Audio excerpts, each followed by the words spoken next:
Hey everyone, this is Joshua, and welcome to another broadcast. Today we have round two. It's really a follow up from yesterday's broadcast. We have some more of the quote unquote patients at MSOP here in Minnesota, which is a shadow prison.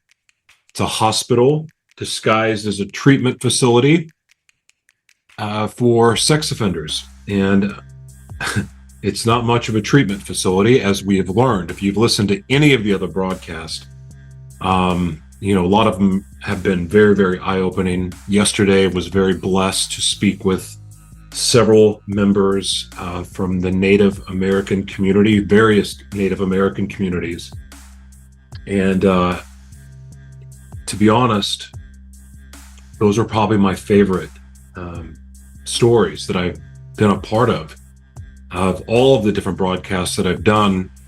Hearing from them was special to me because there was so much hope, and I admire anyone who can cling to their faith in the way that they apparently are, while also having their religious liberties removed. Now, the phone's about to ring here shortly, and I believe Daniel and a few other guys that are familiar names will be joining. But again, I don't have a lot of information. The communication is not the greatest thing in the world, but I feel privileged to be able to do this. I don't know why I get to be the one to help share these stories, but I'm grateful for it. And it definitely helps me keep things in perspective, because anytime I want to think that, things are hard for me or challenging, and I can get down when it just feels like there's a challenge around every single corner. It's amazing to have people put things in perspective. And if these men can keep fighting and keep having hope, then, I can too. And I hope that you experience the same thing. I really do, because, look, it's not easy right now. Seems like all the people that are trying to do good in the world are the ones that are struggling the most, and the ones that are not trying to do good, or the ones that are pretending to do good, seem to be having all of the success. And, that can be hard. It can be very discouraging. I know a lot of people that share, a faith similar to mine, or even people that are Christian, they're struggling. But there's people that are, Muslim and Buddhist and atheist, and, a lot of people are struggling now. I don't think your religion necessarily determines whether or not you're doing good in the world or not. But so that's why I threw atheist in that mix, because I think there are a lot of really good-hearted people that want to make a difference in the world, and it's a struggle. So, but the thing is, it's worth it. I know it's worth it. For every obstacle I've ever faced in my life, it's amazing to be able to have those breakthroughs and those little reminders that, hey, this is worth it. It's worth it. And I've experienced that with my own life. It's been a long journey. I made the mistake of, it's not a mistake, I only say that kidding, but I have a big vision and a big dream, and sometimes it feels so far away. Other times it feels like it's right there on the next step. But that's part of the journey, is that internal battle. So that said, these guys give me hope. I have hope for them, because you know what? Some of them there don't have hope. Some of them, my God, 17 years. I think about my 7-year journey to rehabilitate my life after all the crap that I did, and all the evil and the mistakes, stupid decisions. And I think, okay, that's 7 years that I haven't been in prison, because I should have been in prison for 5 of those years. And I haven't been, so I'm blessed there. Then when I talk to some of these guys, 17 years, 20 years, 25 years, 30 years, that some of these guys have been locked up with, in their eyes, or even the way these rules are set up, that they're supposed to have no chance to get out. But yet they still have hope. And that to me is inspiring. Here we go. Hello. This is a prepaid debit call from call for subject to monitoring and may be recorded. Your call will now be connected.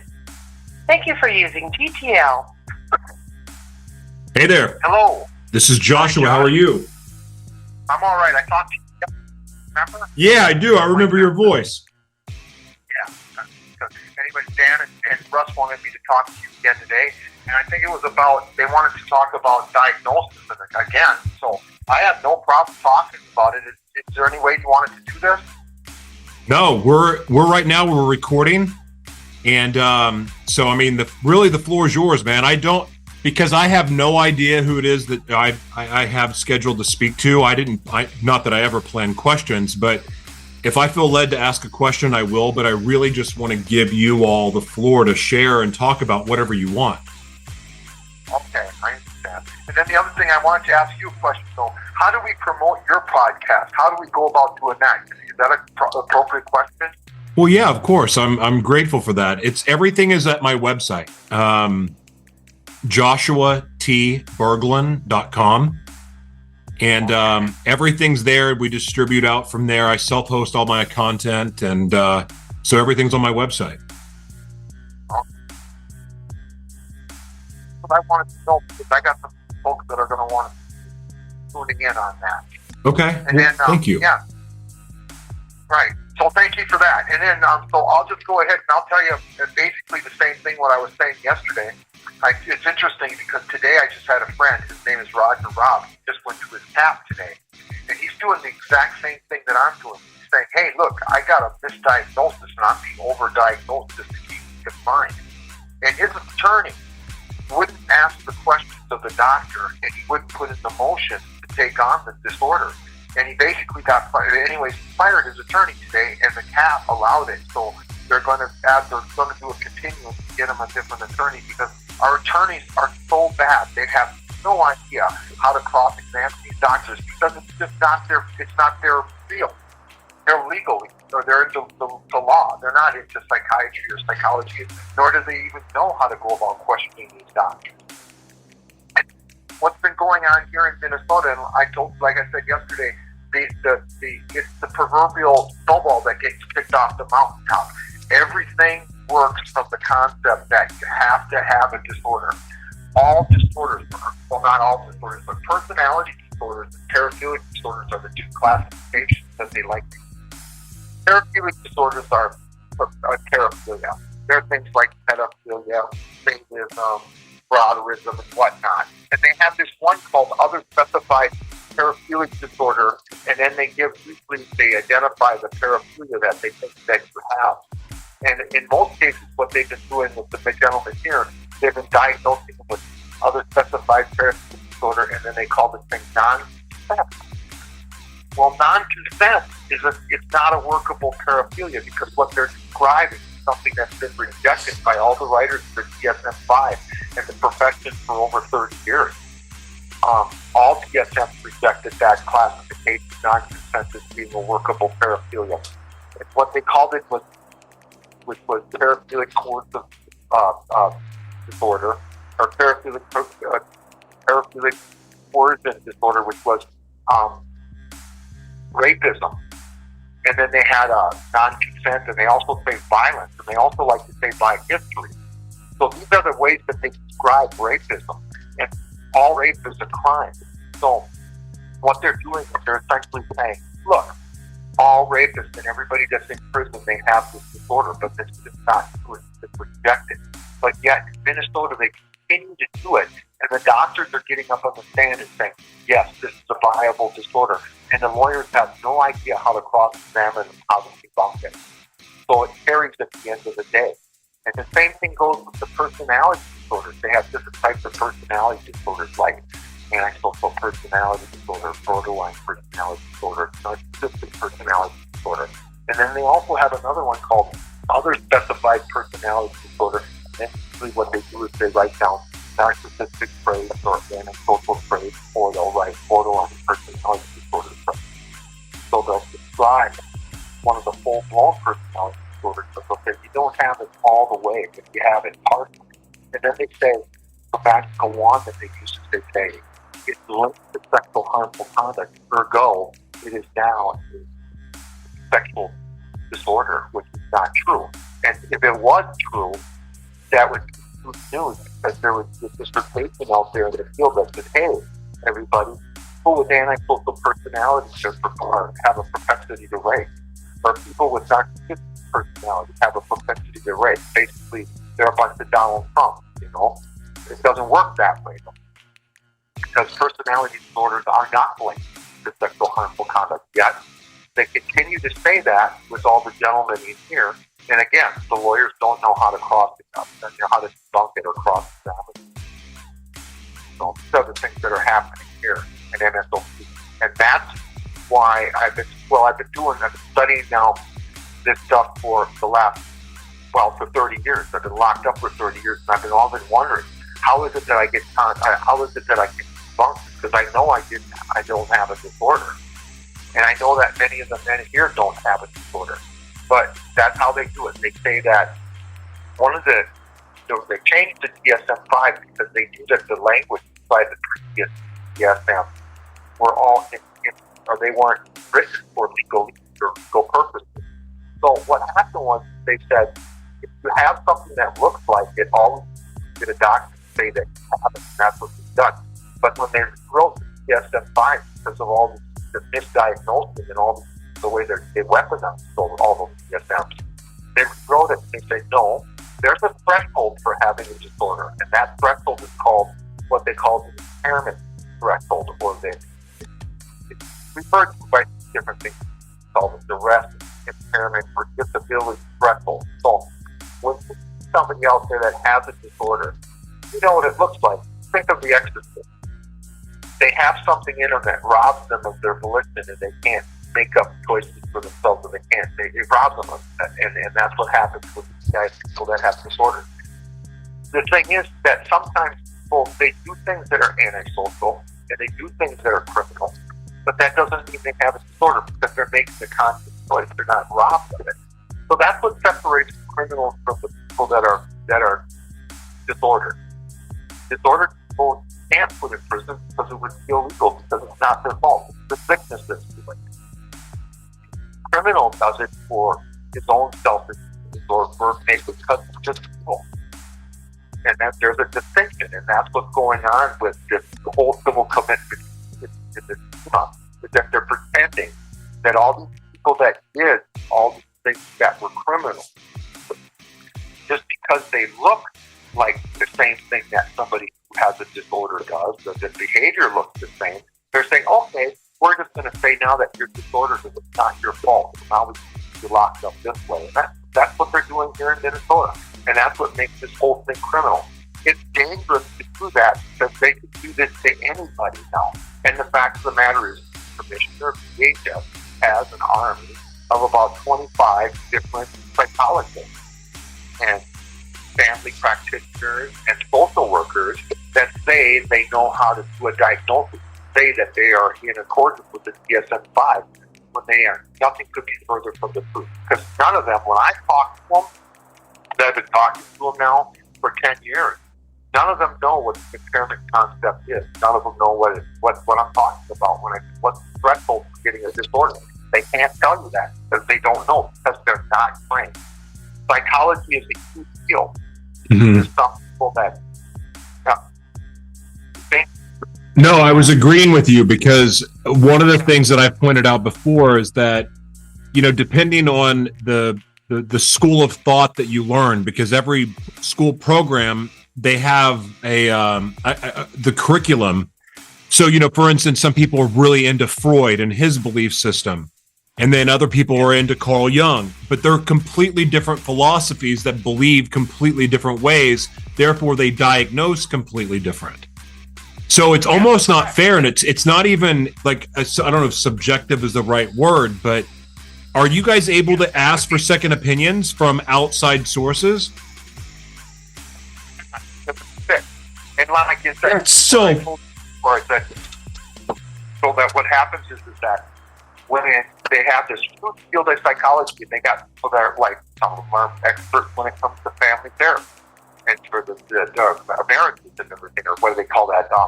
Marriage and counseling and stuff. And they got others that are social workers, and they got other ones that know how to read. They got other ones that are good with risk. And that's what they hire a bunch of people here that are really good with risk. But when it comes to diagnosis, when it comes to finding out if somebody has an impairment concept to legitimately quantify and validate a diagnosis, they're bereft. They don't have any of those people in here. And that's why they don't like talking to me, and they don't have any tolerance for me. And I don't even get an MHA. I don't have people giving me diagnosis. When I went to the CAP, they had this Dr. Linda Marshall, been getting tricked out, saying in a report that has been given the diagnosis of other specified personality disorder. Not even getting it because I've been given. And then when I asked her, who gave you this? And she can't give you an answer. And when I look at an MHA from the past, like from 7 years ago, they'll still say, well, this doctor did it. And I go, let's check his methodology. What is he talking about? And then when I look at his report, he says, you have this crime, this crime, this crime. Therefore, you have this disorder. If that was the case, if all we had to do is look at somebody's criminal record to diagnose them, there would be no need for experts. The judge could do it himself right there on the bench. All he needs was DSM-5, but that's not what they do. Yes, there has to be an expert diagnosis. Now, here's what's interesting. In Minnesota, the legal standard for an expert is somebody that's got a doctorate in psychology. Now, like it goes back to what I said before. Psychology is a key field. What do they have their doctorate in? They don't have people that work here don't have a doctorate in diagnosis. They're all over the map, but not in diagnosis. So, when you go into the courtroom and you say, would you agree that this is an expert? You say, yes, it is. Once you say that, once your attorney stipulates that that person is an expert, you have to pass their qualifications as to whether or not they're an expert when it comes to diagnosis. So it's very, very important that doctors or that lawyers challenge did not stipulate that people are not experts. And that's our biggest problem here in MSOP. We could shut this whole program down if all 800 people would just fight their disorder or their diagnosis. They could win it just on that principle alone, and we could shut the whole thing down. And that's where I'm at with it. That's what I've been trying to yell. But it's complicated because not only do you have to fight people in here in the MSOP, the clinic here, you have to fight your attorney, you have to fight the state, you have to fight the judges, because everybody's been doing this blueprint for 30 years. They think it's right as rain, when nothing is further from the truth. Wow. So there's an organization called Rethink, and it's a mental health organization. Have you guys heard of it? Rethink, all over their website. You might want to take a note if you're able to get some information on it or have someone on the outside that can help. There are laws in place that guarantee your right for a second opinion. And so Rethink is an organization that takes that on. That information, I would like to have that. And then I would like to encourage everybody out there and to help people to go after the diagnosis. And then, like I was saying yesterday, if a person had a diagnosis, it had a real legitimate disorder in this facility, he would know, because MSOP is mandated by policy to write down every single time that disorder is manifesting. If I have antisocial... You have 1 minute remaining. If I had, I'm doing stuff like that, I'm constantly breaking the rules. But the fact that I'm not doing that is proof that I am making conscious choices, and I'm not, my volition is not getting robbed. If making me do things that I don't want to do. Right. And they do that because they want you to know when, where, and how your disorder is being manifested. And by doing so, when you finally acknowledge it, then we can start working on it. But that's not happening at MSOP. They're lying. But they got me on the 1 minute warning. But thanks a lot once again, Josh, for letting me talk to you. And if you ever need to talk to me again, let me know, okay? Yes, sir. Thank you. Have a great day, man. Thanks for calling. Bye-bye. Bye.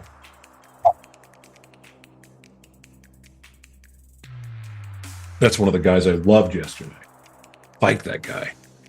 We'll be right back as soon as the next phone call happens. You know, this is completely random, but I'm sitting here because I pushed pause on a recording to go grab the wormwood. No, I'm not trying to trip, but I just did a broadcast about parasites with a really cool doctor, a really great doctor. Anyway, we were talking about parasites and how they affect us and how they affect our mental health and our body. I mean, those little parasites, they steal all the nutrients out of food. They're terrible, and they're like little demons. So that inspired me to go back and get wormwood. And if you eat a lot of pork, fatty food, even steaks, and you don't really know for sure if it's grass-fed or not, you might want to check this out, because a lot of people have parasites and have no clue. And I don't represent this company or anything, but this product is legit. It's the Gaia Herbs Wormwood Black Walnut Supreme. And what's all in this? Black walnut extract, sweet wormwood, pomegranate freeze-dried,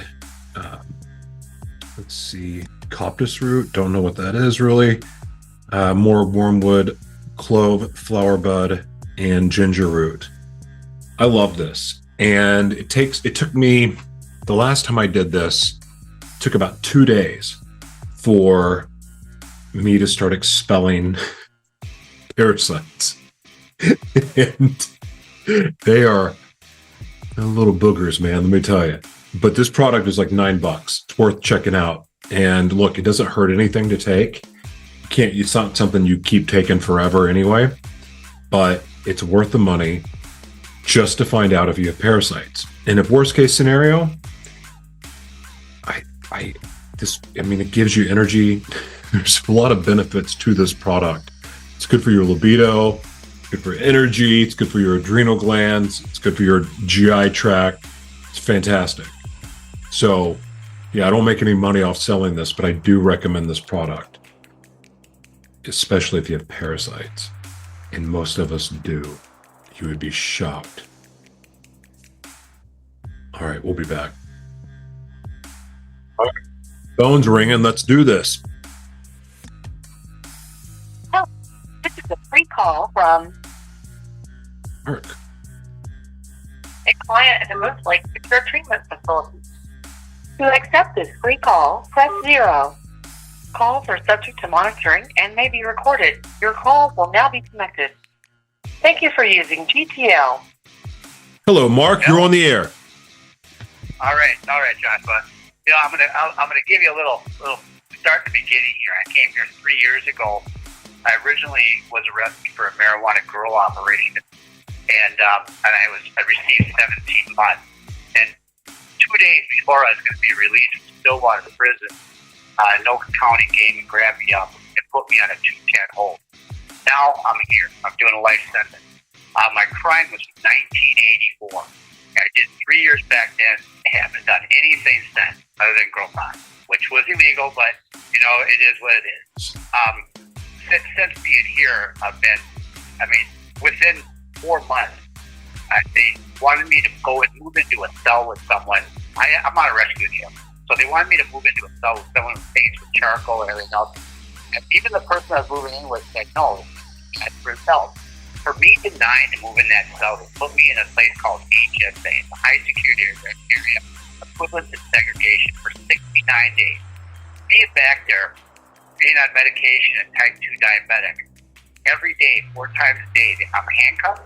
I have to get on my knees, take my hands out of the food hatch, they handcuff me.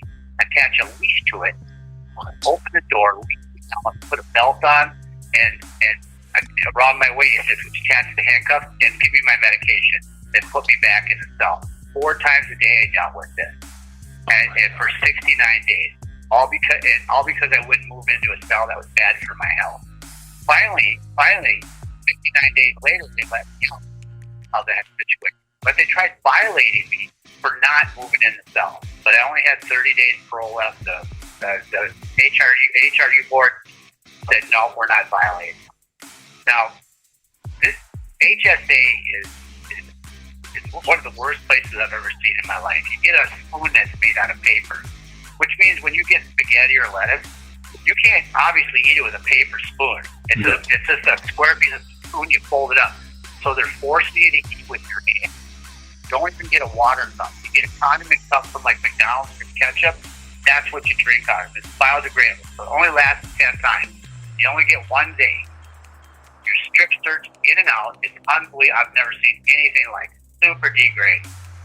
Okay, now we'll go to healthcare problem. Now, just recently, I fractured my ankle. I went down to health services, told them something's wrong with my ankle. They looked at it and said, oh, you'll be okay. Drink some water, take some ibuprofen. A month goes by. I go down again. I'm complaining all the way, 100% pain. Can't walk on it. Finally, 70 days later, they x-ray it.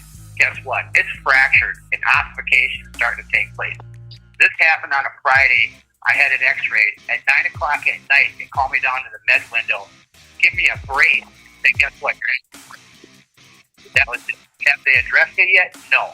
They haven't addressed nothing yet.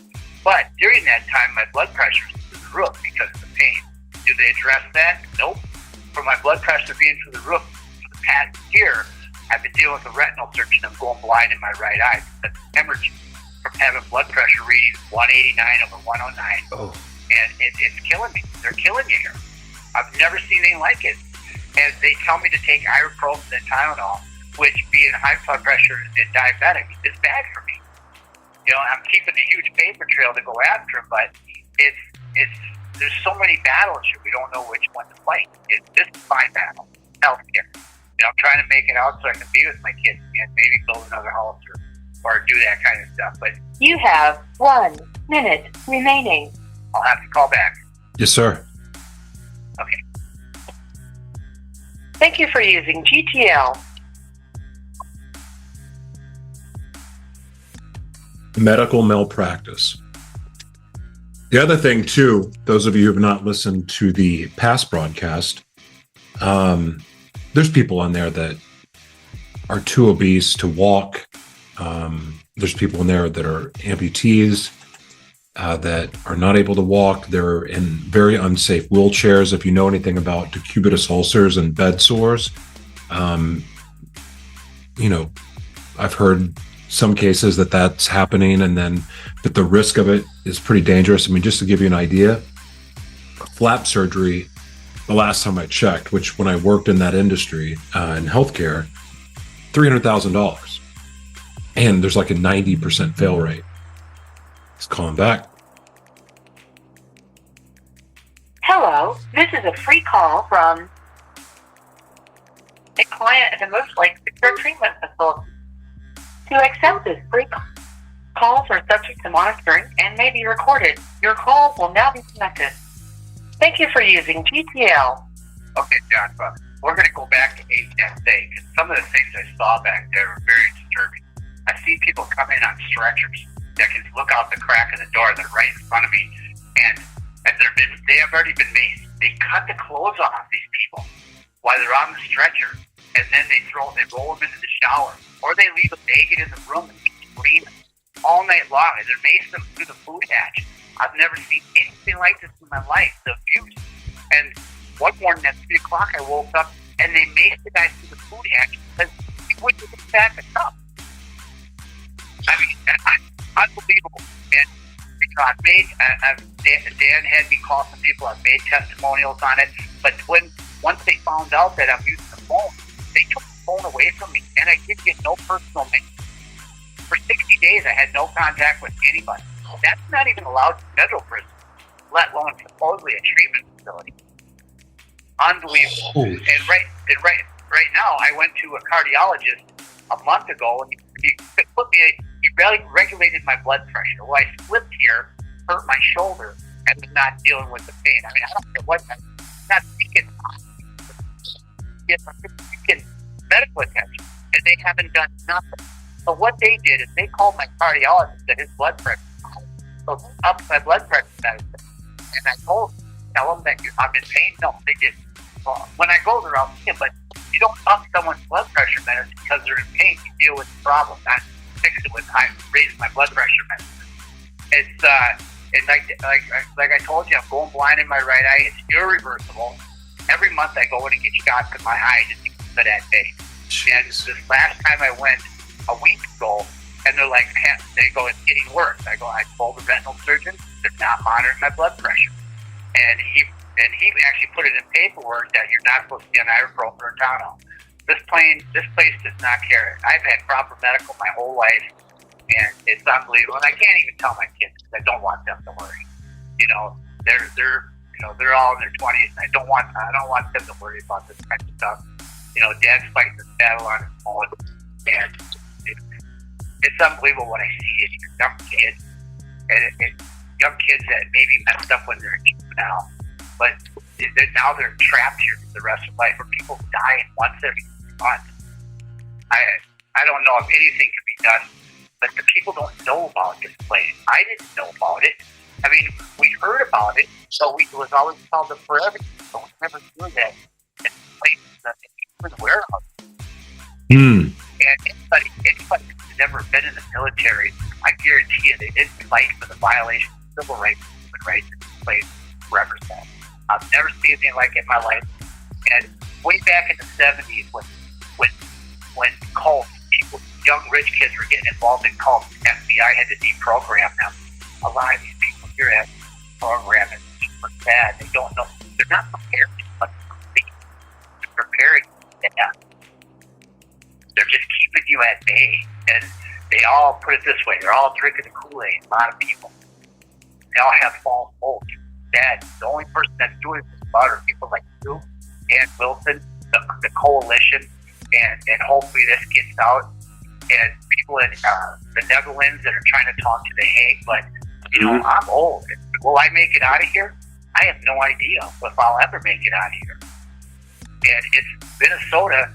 If anybody says Minnesota doesn't have the death penalty, they're lying, because I'm sitting in it right now. Oh, God. Bro, they are celebrating. Oh, listen, I'll let you have the floor, man. Go ahead. I want more to say. We'll do it at another time. I'm trying to give you a breakdown of what I've been dealing with. I've been logging everything down since I've been here. And, you know, people need help. People, it's sad. This is not a treatment facility. It is the microeconomics of Mooselake, which created by legislators that knew their intent was to violate human rights. They did. Amy Klobuchar to Arnie Carlson to everybody. This place is a mess. The research that Dan's done will prove that, and people need to get on board. It's unbelievable. I've never seen it. And you have a great day, Joshua. Thank you. You too, man. All right, bye. Bye. Thank you for using GTL.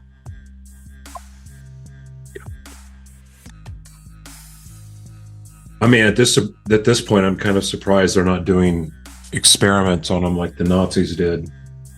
Of course, they still do those experiments now. They just do them on homeless people. Oh my God. They're celebrating pedophilia. Like, I mean, they're ingraining pedophilia in our culture, like in pop culture. And whether it's obvious or not to people, it's there. I mean, I don't know how people can't see it. And these guys are locked up for not even that. Like, some of these people have never been charged. Some of these people made a mistake 30 years ago. You know, and then in other cultures, It's okay for a 13-year-old to marry a 21-year-old. One of the most famous basketball players on the planet, Hall of Famer, Karl Malone, when he was 21, impregnated a 13-year-old. I wonder if this is Daniel. Hello. This is a prepaid debit call from Daniel. There's his voice. a client at the Mooselake. Calls are subject to monitoring and may be recorded. Your call will now be connected. Thank you for using GTL. Hello. Hello, my friend. How are you? I'm good, man. I'm good. You are hooked up to a mic, and the floor is yours. So I want to say, Josh, I love you, man. I love you. I love you. And I mean that, and a lot of guys do. I just appreciate that you do what you're doing. And, a lot of guys are very grateful. The feeling that's kind of circulating the facility right now is similar to the feelings that were happening in the summer of 2021 when we went on protest. And a lot of guys had hope, and man, you know how important hope is. Mm-hmm. That's what we need. So, I want to talk real quick about something specific here. Back in let me see here. We began writing a newsletter in August 2019, called the Ocean Newsletter, which later became the Ocean Ripple Effect Newsletter. And we printed for a couple of years. I think we did about 13 or 14 regular newsletters, but then we would do specials. And just depending on what would happen in the facility, we wanted to report everything. So even if we didn't put it in the monthly newsletter, we'd have specials, or we'd have different publications that we're all essentially the same thing, just exposing the corruption that we saw all around us every day. We can never keep up. I'm telling you, it's constant. It never stops. People die as a result, and it just goes on and on and on. And we see deaths all around us, and are frantic to figure out what to do about it all the time. In February, that's actually February 1st, 2022, Russell Hatton and I were finishing up the Ocean Black History Month 2022 special. And I want to read it. I'm going to read it's short. I'm going to read through it. The Ocean Black History Month 2022 special. This Black History Month, we give our respects to those who practice their First Amendment rights to end slavery and to bring awareness to institutional corruption. Speech is often provocative and challenging. That is why it is protected against censorship or punishment. We published our first newsletter in August 2019 to expose the true purpose of this institute. Our efforts have come under attack, but this is to be expected. The events leading to the Emancipation Proclamation in 1863 were triggered by the publication of The Liberator, a newsletter published by William Lloyd Garrison. In his first issue in 1831, Garrison wrote, "I do not wish to think or to speak or to write with moderation. Tell a man whose house is on fire to give a moderate alarm. The earth be not use moderation. I will not retreat a single inch. I will be heard." There was subsequently a major assault on the First Amendment rights of anyone with anti-slavery views. In Georgia, there was a bounty for anyone who could apprehend Garrison. Garrison published The Liberator every week without fail for 35 years until slavery was abolished. But if these efforts to quench the First Amendment were successful, there would be no Black History Month, because this nation would still be a slave nation. The First Amendment is our protection against ignorance, intolerance, and injustice. In 1872, an Ohio man named Julius Tabor, with the help of some friends, got himself committed to the Bloomingdale Asylum with the intent of finding evidence of the alleged abuses of inmates. His findings were published, and as a result, 12 people were released. The Chamber's investigation also led to the reorganization of the staff and administration of the institution, and eventually to changes in lunacy laws. Chambers later wrote the book A Mad World and Its People in 1876. None of this would be possible without the First Amendment. We want to thank our African American community as well as other minority groups who have blazed the trails to show us what true America really looks like. We printed that, and on the same day, Russ and I were pulled into an office and told that we were to cease and desist all printing of all newsletters, including the Black History Month newsletter that I just read. It says nothing about MSOP. It says nothing about revolting or inciting. You heard it. That was word for word, the newsletter, and they said you can't print it. They wouldn't give us a reason. I'm bringing this up a year later because yesterday they had Black History Month here. Black History Month celebration. That was had very weak attendance because the whole thing was watered down because they had a white guy in charge of the Black History Month committee. He decided to work too. Make that make sense. Yeah, don't get. Let me give you a little bit of background on this one. So, 3 weeks ago, a black friend of mine came to me and said, Dan, you wrote a song. I love it. My buddies love it. We all love it. Will you play the song at Black History Month celebration? I said, I'd be honored. Just give me a time and a date and a place. I'm there. About a week later, another one of my black friends came and asked for another song that I wrote to be presented. So now I'm presenting 2 songs, handpicked by African-American friends of mine. And they say, we want you to do this at Black History Month. I've been asked to do things in the past. I get censored every time. I fight through the BS, and I end up doing it. Sometimes I don't. This time, usually you got to try to, they want you to get the lyrics of these songs approved by staff, but, we don't have to, we get away with not doing that, we'll do it, because 9 times out of 10, they just don't want to cooperate. So this time I sent it off, and it came back. Neither one was approved.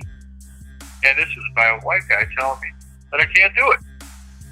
And at one point, I asked the guy, why can't I do it? He said, well, there's this one line in one of your songs about a white man who gets his girl taken from him by a black man, and that's offensive. And I said, who is that offensive to? He said, he basically said, white people.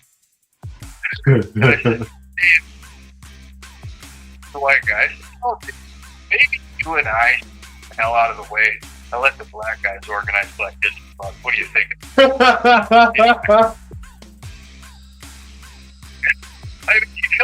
I've been asked to do this, and what you're telling me I can't. Am I the only one that's got a problem with the white guy being in charge of Black History Month? I'm just saying.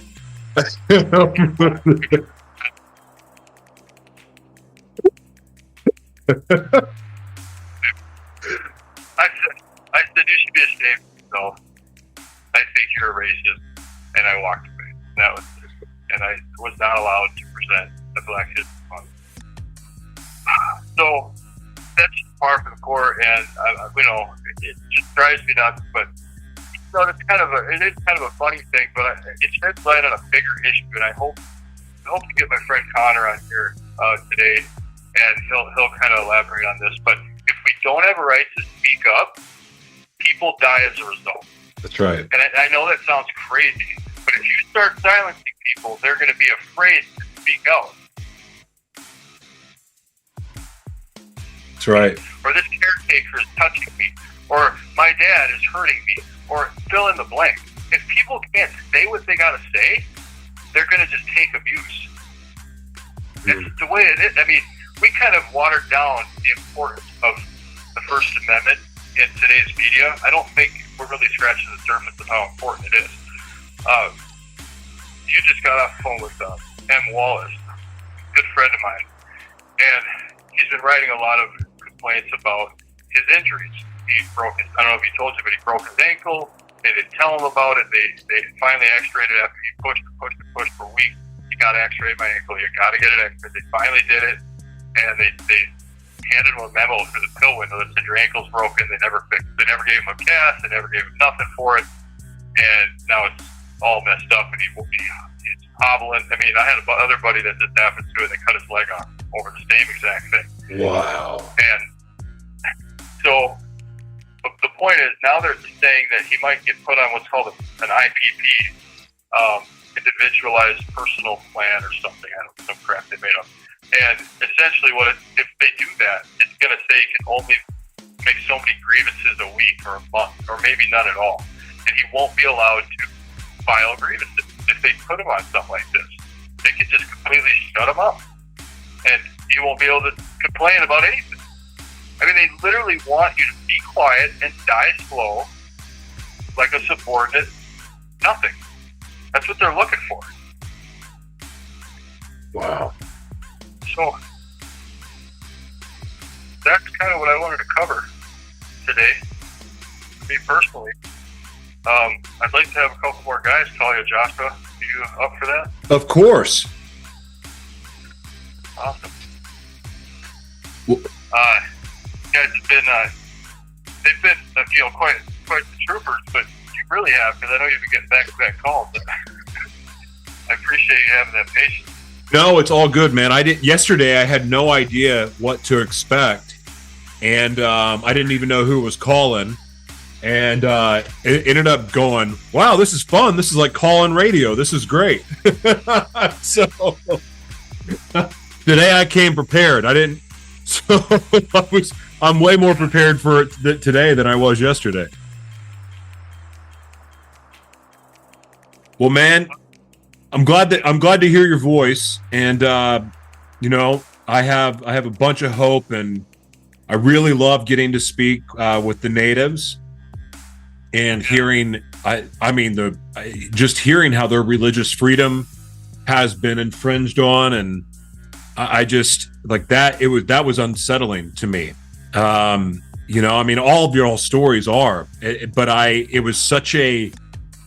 Yesterday was, you know, completely different than all of the other conversations that we've had from all of the different prisons, the conversations with you. I mean, I really did enjoy yesterday. And of course, you guys today have been great today too, because there's a lot of new stuff that, you know, I have not heard before. So I'm grateful for that.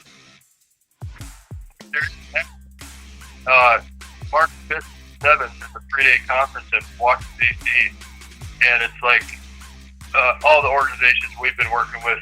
You know, a lot of people, we also often say that this is a shadow prison because a lot of people don't know about it. But on the flip side of that, there's kind of almost like a hidden subculture of people that have come out of the woodwork the last 10 years or so. Hacksaw, Narsol, Curesort, Women Against Registry, Once Fallen, A Just Future. There's all sorts of organizations that are anti-civil commitment, and specifically anti-sex offender civil commitment and anti-sex offender registry. And all of those different groups are supposed to be meeting up in Washington, D.C. for their first annual Teamwork Makes the Dream Work event.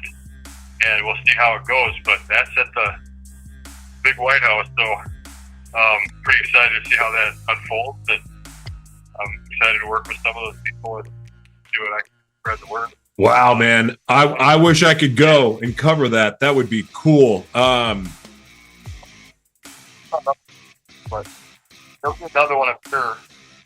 And the second thing, real quick, Ocean came together, about 23 of us wrote a draft bill that we're hoping to put into the legislature next year. It's going through a couple committees. You know, it went through the Ocean committee, now it's going to go through the $100 million group committee, and then it'll go into the legislature hopefully next year. And, you know, it's going to go through a lot of changes, but, you know, we hope that the number one element that stays intact is abolishment. We're fighting to abolish the entire system. So that's part of why we're getting the word out now. You know, I've been told that it's okay to say that we are drafting legislation. I don't want to say too much more about the ideas behind it. I do want to say this. We are all for sexual assault prevention. It's number one in this entire thing. They are stealing money from effective programs that protect women and children, and they're throwing it away at housing people that are not dangerous. That's what this whole thing is about. It's been proven to be non-effective in terms of preventing sexual violence and protecting the community. It doesn't work. That's a fact.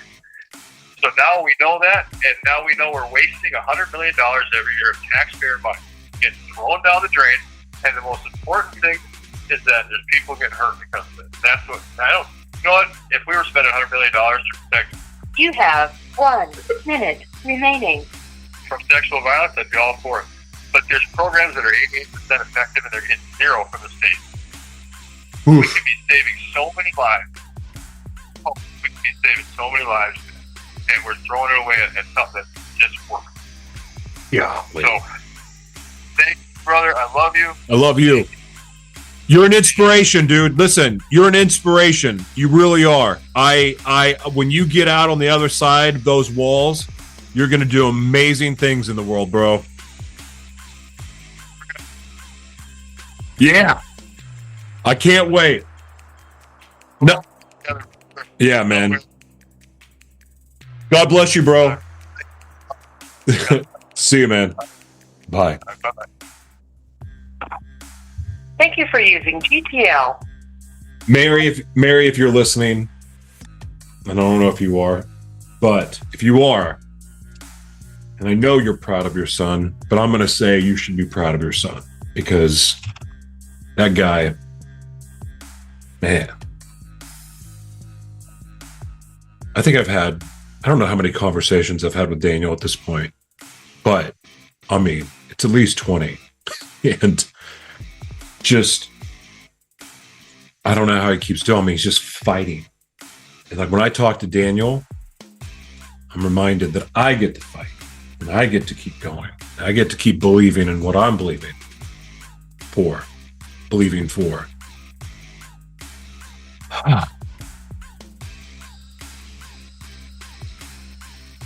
You know, I feel blessed that I get to do this. I get to hear so many crazy stories from all walks of life. And sometimes it's the most, I don't know if unlikely is the word, but, you know, I get to interview like uber successful people that have been all over TV. Interviewed somebody today she's a dame who's been knighted, like celebrities, but it's people like Daniel, people like Jeremiah, Russell. I mean, just gosh, I can't even all of the different stories that I've heard from these guys that are locked in these shadow prisons. They're the most inspiring of all because they are literally given zero hope. I have a hard time hearing from the people that say I have no hope. I mean, that's hard for me to hear. And I think that's more to do with me than it is them, because I remember those days of not having hope. And God, it's a yucky feeling. But these guys, it's not even just them, it's their family too. Talk to Mary and Francis, Jennifer. Some of these family members, they're just like, their fight is inspiring. I mean, I can't even imagine.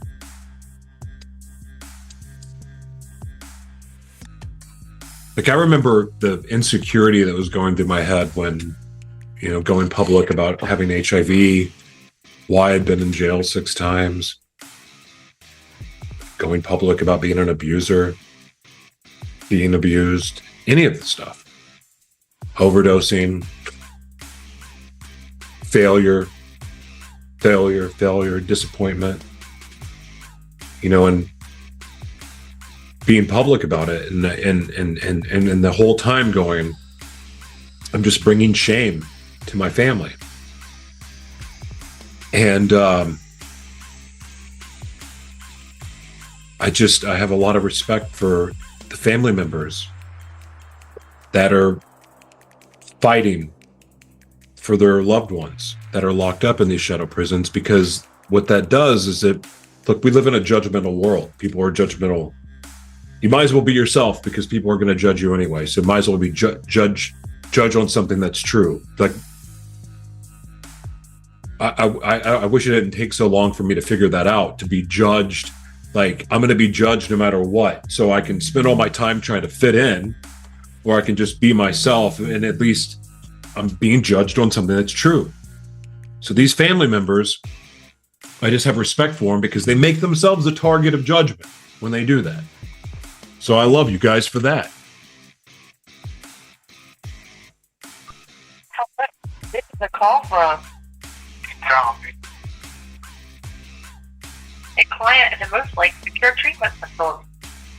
To hear your opinion, please note that your account and any transactions complete with GTL or any of its affiliates are governed by the terms of as a privacy statement. What is this call?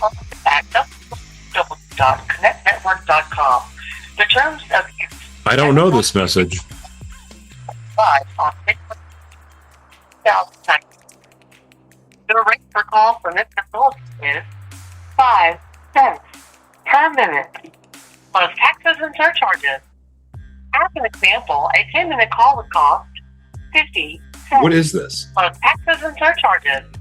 You will have up to 15 minutes of talk time. To pay for just this call for a fee of $1.19, plus the cost of the call, press 6.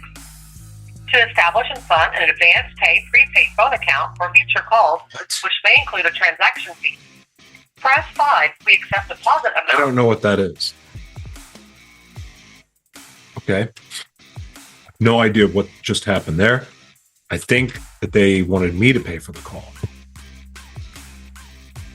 I think that's what was happening. I hope they call back because that trying to hang up on them. Anyway, so I was saying that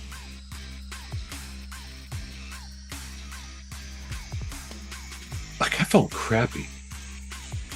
The shame that I brought on my family for the arrest, and some of my arrests made the newspaper.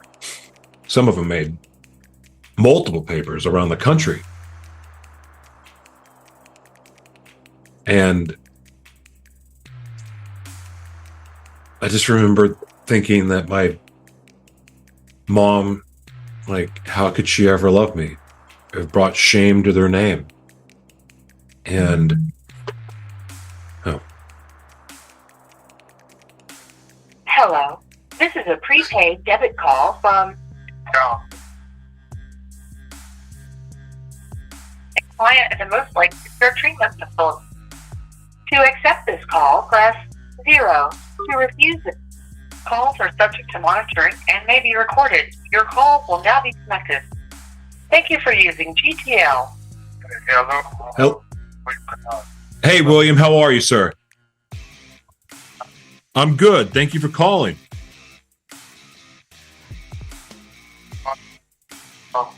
Tell you about my experience and stuff like that. About how to make those. What is it? I want to hear what you feel led to share. The floor is yours. I don't have questions for you, but if I have one, I'll ask. But this is an opportunity for you to say hello to anyone you want, but also share anything on your heart. I'd like to say hello to my mom and them out there, my 3 kids out there who missing their father, been locked up since 2007, my brothers and stuff. But pretty much this place is a scam. Like, it's just dressed up as a treatment facility where it's more built like a prison. So on the outside, with the world outside looking in, like a, but they still get it from our family in the world. Like, they're living in the zone. They got lack of diversity. In Minnesota, like, I was forced to think applicants for crimes I never even committed because I was so victimized. I never ended up having no type of sex with them. I was accused for the crime. Going through those systems, so I had to fight. So I got locked up in 2007 for helping a guy move because he said his girlfriend had sex with 4 other guys at a party. So I'm like, cool, I kind of know him. I ended up helping him move all the stuff in the car, couldn't get. And like I said, we was already drinking and stuff like that. He was already mad and drunk. So people went to drop the stuff back, came back, and he ended up accusing me of trying to have sex with the girl too. So I'm like, what the hell? Wow. Right? So I ended up in the rest because I had a first offense like that, which was the first one. I never had sex with victimized too. They were just underage, like I said. They went home late and they accused, playing around and stuff. But like no cases, the thing is, no sex was involved. It was offense where somebody accused you, something you got to go through the system and fight it. So that one I said 8 months took a deal, so these people are going to kind of hook you up. So the fact, the one that the dude was doing because when I was having a girl, I'm in the county because I got arrested April 8, 2000, and I'm fighting the whole case because I'm going to trial this time. Like I said, I never had sex with this person or victimized. Like I said, he accused because the person herself been accused because, like I said, we was drinking and drunk and stuff like that. And like I said, but he never said I had sex with him. So the boyfriend he was already mad. So long story short, I was just going through the motions of going through court. I'm like, now I won't go to trial from 2008, April 2008. But like, like 2 months in, my lawyer just tell me, hey, Mr. Cardinal, you ain't gonna have people of color on your jury. I'm like, what they gonna see? I ain't do this crime. So I'm like, I'm still going to trial. Like, they trying to scare me. So I'm like, all right. And I could keep going. And almost closer to the trial date, because they was like in the recession around that time, around 2009. I got locked up on some money for their budget. But the judge, he stopped me. I told the lady stop fighting. He's like, Mr. Canard, you ain't gonna have people of color on your jury. I'm like, oh shit, I know what y'all trying to say now. Basically, I'm SOL. If I go or don't go, so I end up taking the alpha fee. And I'm not admitted to this crime. I know if I go to trial and lose, I'll be in 25 years. So, as long as I did my prison time. But even at the scene of the crime, they ain't had nothing to arrest me, so I was wrongfully committed. Arrested anyway, because they just came. They like, hey, you was free to go anytime you want. But they never let me go. They put a probation hold on me. I'm like, hey, I'll come down to the police station. Drop the bikes and stuff off. Like, oh, no, just come down there and make your statement. I'm like, I made a statement there. Y'all told me I was free to go. I ain't had no handcuffs, though.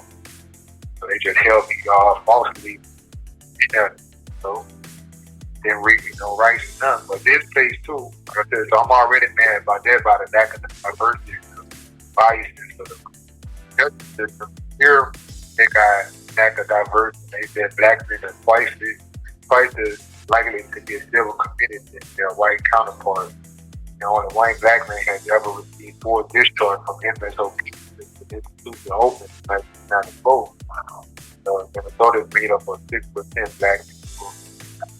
Made up of 12%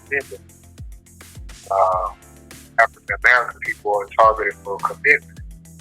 So with that saying, like when you bring up that lack of diversity, because they don't got no blacks out here, that they from Africa, not from our environment. So, because me personally, I'm from New Orleans, I'm not even from it, so I only came up here to raise my kids when I was 18. So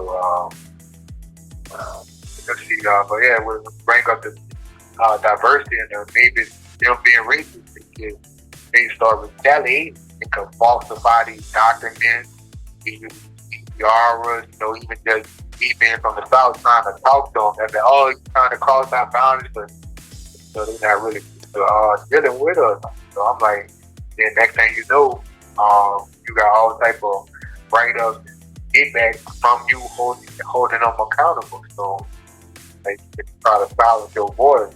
But like I said, I was raised by Rastafarian. That's like they got the wrong person where I stand up for oppression and the down,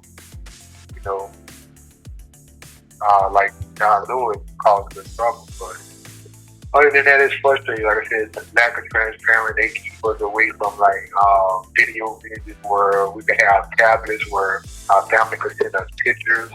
But you guys, people like in the joint like R. Kelly and even next door DOC making album on their facility.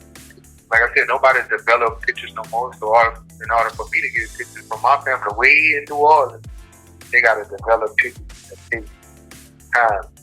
and we still living in snail mail days where we sending checks and stuff like that. But like I said, they do not have no representation for African Americans here, so it's hard for them to understand us. And when we do something that's not a norm where we got to make them feel comfortable, they get back at us. Next thing you know, like I said, in these reports and documents how they want to make it like people on here. Like I said, I know for a fact I never had sex with nobody where the person I victimized, where I raped somebody.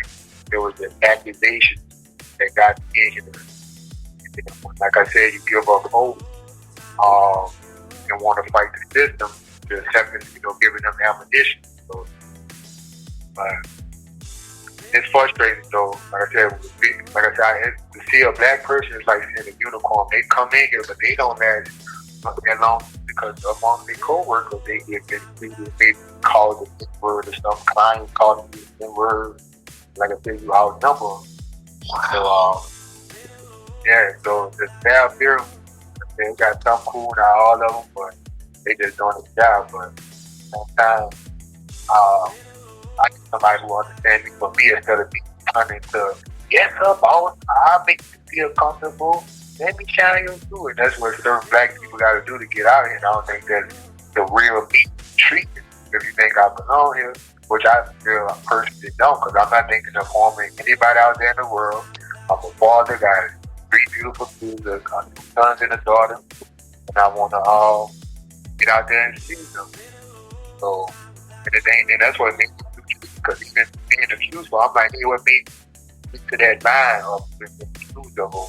But I said, I know for no person that I never had no type of penetration or penile penetration. None of the people that I was victimized. And my first thing, you even asked the people about it, because I was in the deals, and some guys called it because some dude was being there for some child molestation charge. I'm like, nah, my victim was an adult, so they ended up calling the girl KP, and she was like, nah, nothing happened. Such a good guy. Don't do nothing to him when I was in worry. So I ended up having to fight a guy in the jail for false accusation. So, then the guy, he was part of my circle. He's like, damn, Kennard, she sounds like she likes you. So if you victimize somebody, nobody would pick up for you. Like, you have to prove that false accusation. So I said the justice system is crazy, though. So and since I've been locked up trying to go to the Innocent Project, the ACL2, I wrote Obama when he was in office. I wrote President Biden, so I'm still fighting my innocence. But like I said, you know how that goes. I'm not rich, I don't got no money, so. But I'm gonna come up with like this wrongfully arrest thing too, convicted, because like I said, they didn't even let me go at the crime after they told me I wasn't detained under arrest, because they said I ain't do nothing. So they ain't read no writing. I was intoxicated when they were taking my statement. Then after they took me, they made me sober up for a while before they took the blood test to make it seem like I was sober enough to have given the first. Oh. Put all that out. Yeah, it's crazy. Hey, let me ask you something. I mean, literally, maybe the only African American that's in there. I mean, there's the percentages. Basically, you were definitely in the minority there, and the way that you've been treated, the way that you see other people treated. Which, I mean, it's not like anyone's getting a whole lot of special treatment there, but how does that make you feel? Like, I mean, again, you're isolated in more ways that you're isolated in ways that other people there are not. How does that make you feel? Terrified, because like I said, trying to tell me something I'm not. Like when they're working with the client, like I said, they'll go to, like I said, because I'm a smart man. My IQ is like 170. So I took introduction to psychology, and they said something like how opposites don't attack with people into their own kind. So I don't look like them, and I don't look like the grandson. Nobody else, who they might be dating growing up, their father or their their grandfather. So when the other clients who look like them, they go to them and be working with them to get out or get them their fly passes, but look at me different when you try to talk. I'm like, you're supposed to be a therapist, you know, sometimes in your body. Like I said, but I don't got no representation of black people here, because it might sound stupid to some, but I was in group talk, giving somebody feedback, trying to help. You know, I talk slang sometimes. I'm like, yeah, I can hear that. Yeah. So another therapist is talking about feelings. I'm like, what the fuck? I got scared. Like, no, I was saying I understand. But he explained it to us. So fast forward, you know, they end up having a black clinician, you know, working for a while. Like I said, they don't last long. There's still a couple of black people come through here, but they end up quitting. But like I said, they're getting invited to the Thanksgiving dinner the other co-workers doing. So it was a facilitator named Felicia. And I'm like, yeah, Felicia, I'm glad you work here, man. I'm talking about it's like the best thing. I'm there. I'm about to cheer up. So it's like going to her. She's like, all right, I feel you. I'm like, what the? Like, so yeah, I feel you. And I'm like, all right. So the simple stuff like that was talking, understand how talking and lingo. People here do not understand it. They want you to be, oh, yes, come, this is flabbergasting. You have 1 minute remaining. And he said, like, it's like the movie Get Out. Because look back, there's no act back. That's what they're trying to turn us in order for us to get out. So they'll change your brain. You ain't gonna be you no more once you get out of here. So even just a Black History, I try to put a Black History event together, which I had to do twice. They kept on obstacles in my way, but like I said, I had to put myself in. It turned out great, but they had all types of stuff. They were trying to sabotage, not trying to allow a person to think in what's going to make the administration feel comfortable. I'm like, nah, we trying to educate y'all to understand us. They try to sabotage down. It was frustrating. We didn't hit it, but like I said, God will went through. But it's all my time, though. I don't know if you in the future itself because that calls, but I got to call my kid for her birthday. The next time you call me, I'll accept a call. Yeah. Oh, man, I didn't get that out. Dadgummit. Wow.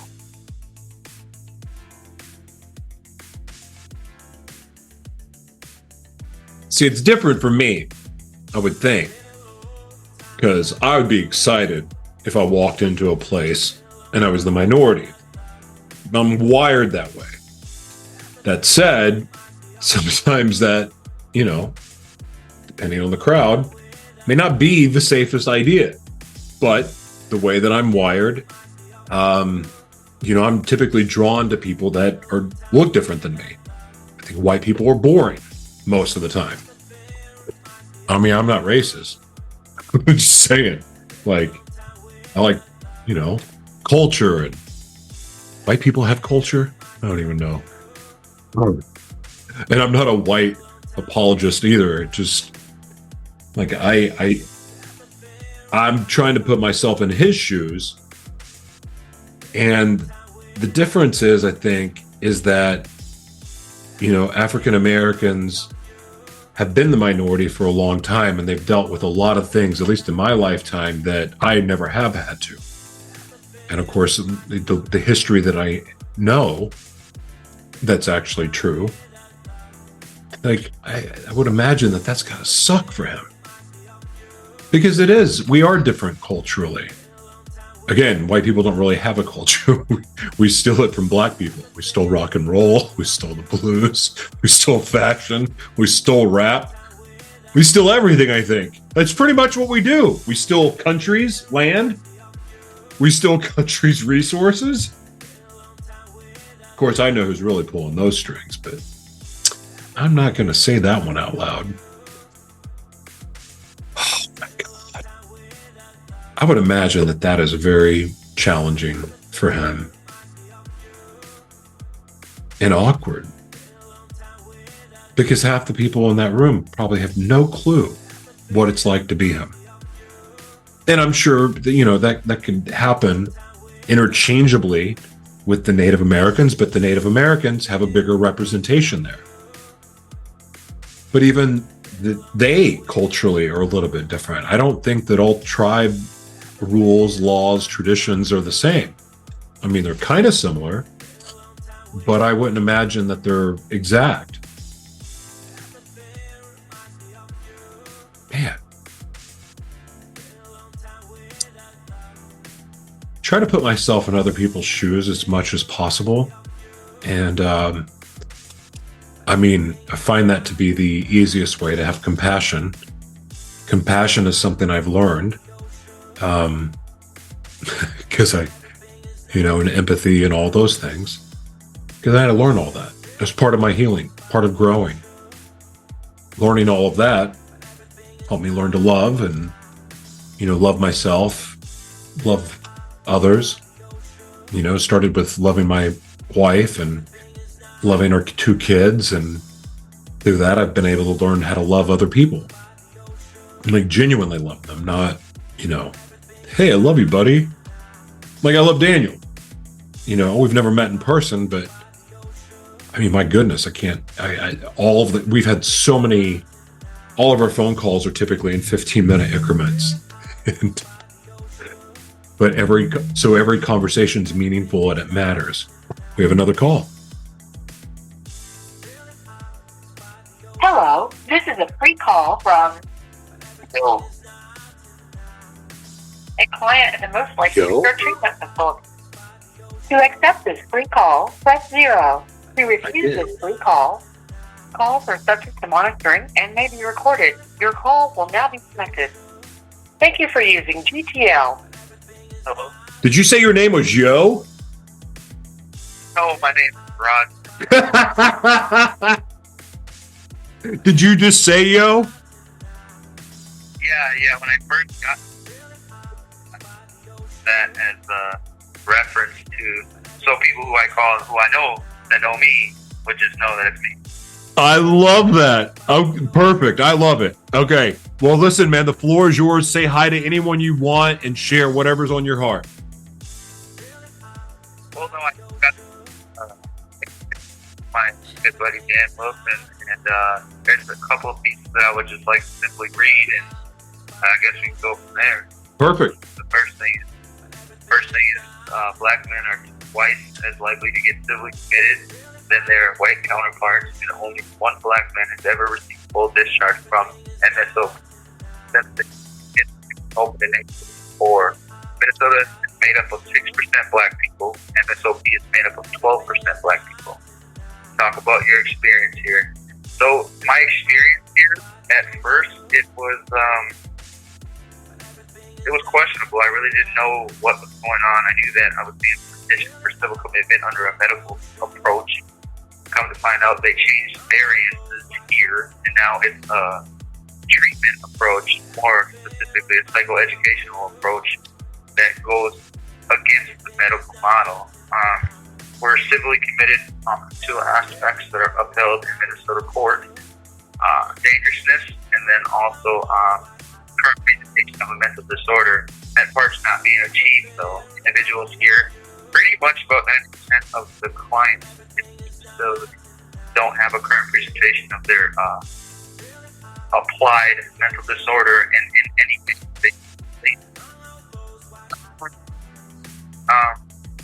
so on January 3rd, a group of individuals got together and wore MSOP t-shirts. This is my with that.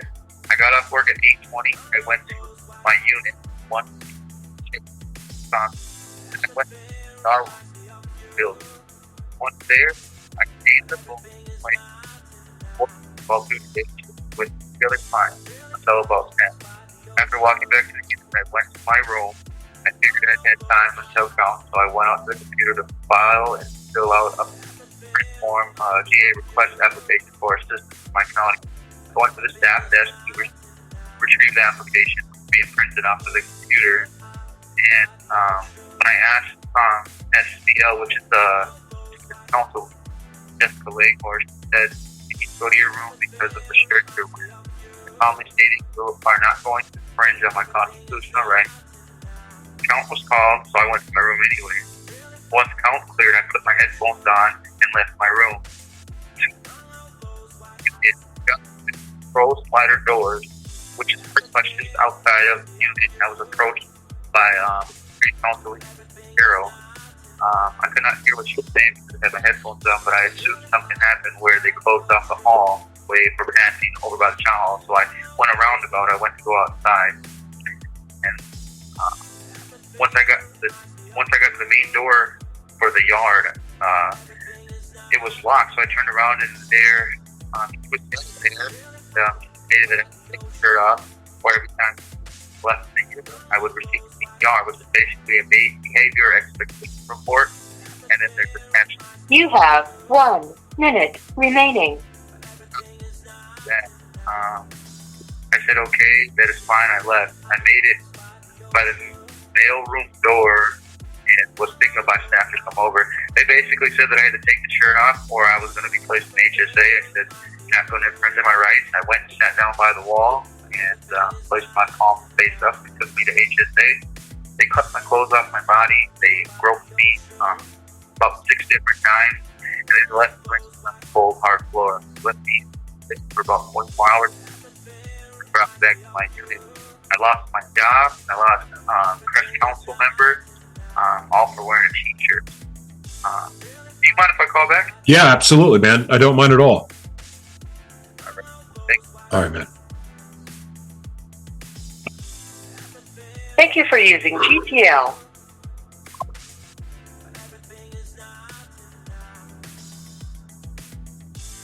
I don't even know what to say.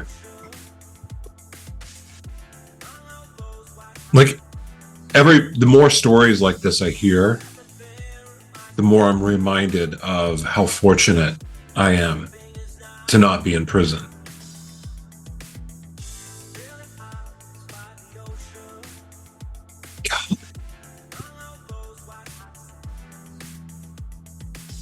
All right, he's back.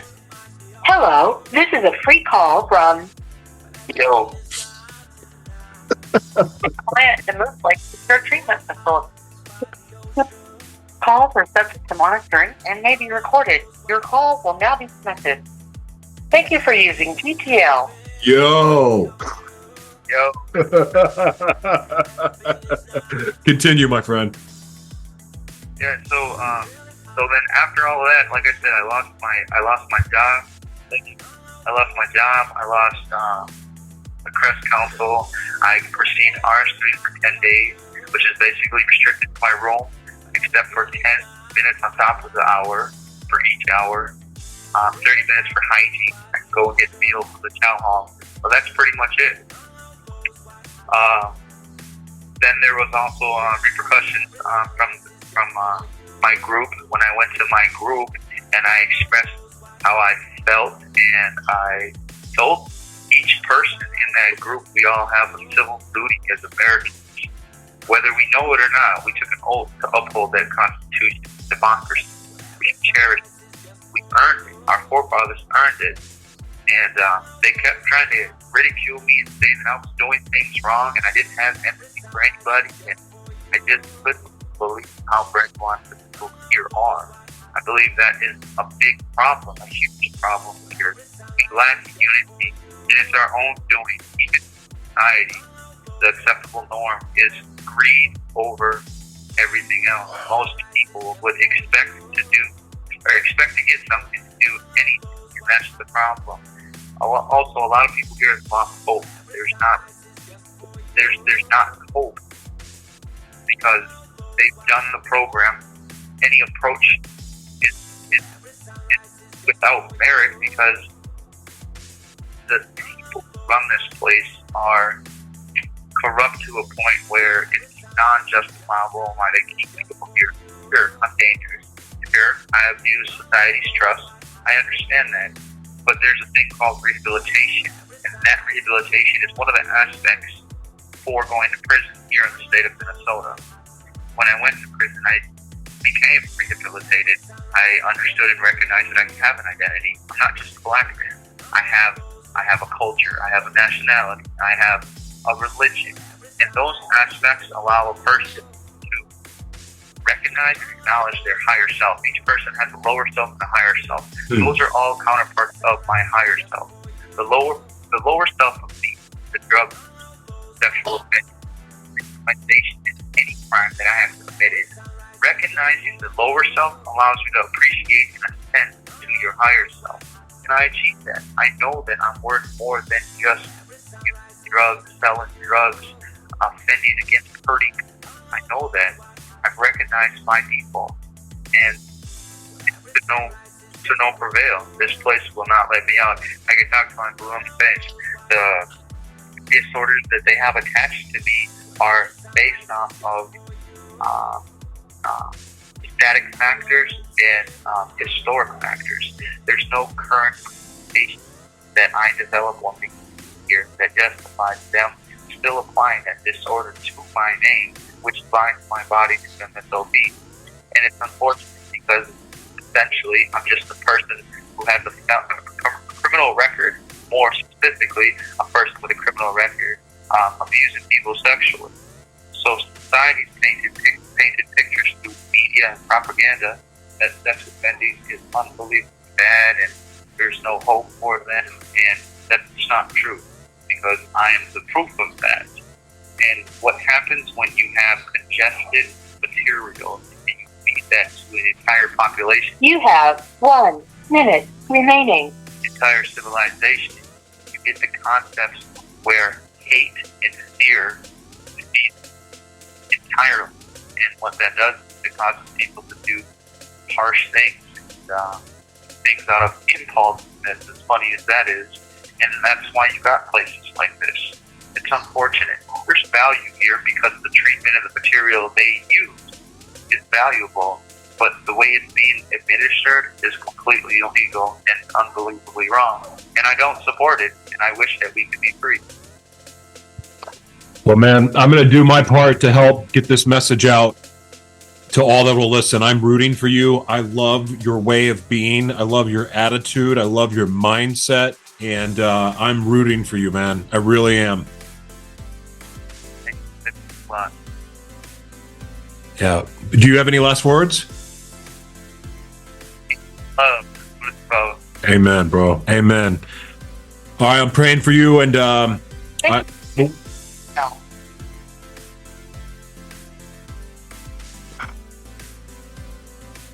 know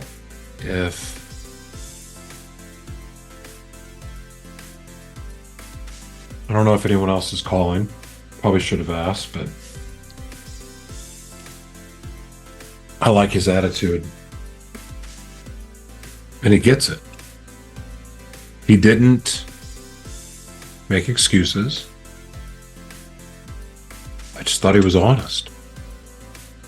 I appreciate that. I'm rooting for him too.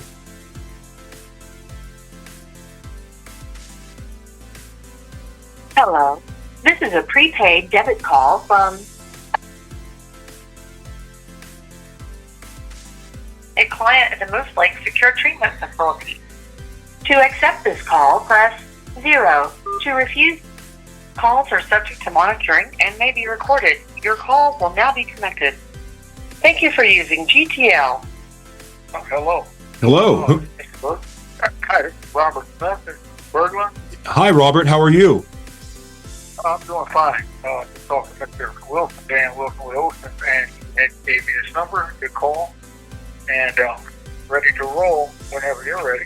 Well, we're recording, and the floor is yours. You can say hi to whoever you want. Literally, you just share what's on your heart. Say hi to who you want. Say whatever you feel led to. Great. So I guess I thought I kind of made a little list of everything that kind of flowed. It was flowing. So my name is Robert Smith, and I'm part of Ocean's organization, and I have a tab on the Ocean's organization, and that's the voiceofocean.net, and my tab is Robert L. Smith. And in that you will find just like say MSOP. I'm currently 59 years old, and I'll be 60 in July, and I'm so concerned because of my age, here, environment, I arrived here at MSOP on December 30th, 2011. My core commitment date was January 5th, 2012. So approximate start date of treatment was September 2012. I advanced to phase 2 of a 3-phase program on March 31st, 2013. So from then till now, I'm still currently in phase 2. 11 years later, I'm in the same phase of treatment. They have not progressed. In addition to that, I will say that I was sexually assaulted by a female security counselor that worked here, and they didn't deem me as being a patient. Somehow they feel like I'm responsible for that. I'm incarcerated, no way out, and it was personal authority, and there's a lot of dynamic and variables to that. But that case is now pending the civil lawsuit against the state of Minnesota as we speak. So I've been being punished for that. This is part of the reason I haven't progressed in treatment for the last 5+ years. In this program, part of the itinerary of courses that are expected for one to do to mitigate dynamic risk factors are a polygraph. So I've done a polygraph. The last one was 2019. Polygraph prior to that was 2018, 2016. I have a assessment of sexual arousal done 2016. Polygraph 2014 with the full disclosure of all offenses that are known, unknown, everything for fidelity, which is being forthcoming and truthful. And one was done in 2013. So over the course of all these years, we tested on all of those tests, no significant responses, no failures, no anomalies to the physiological testing.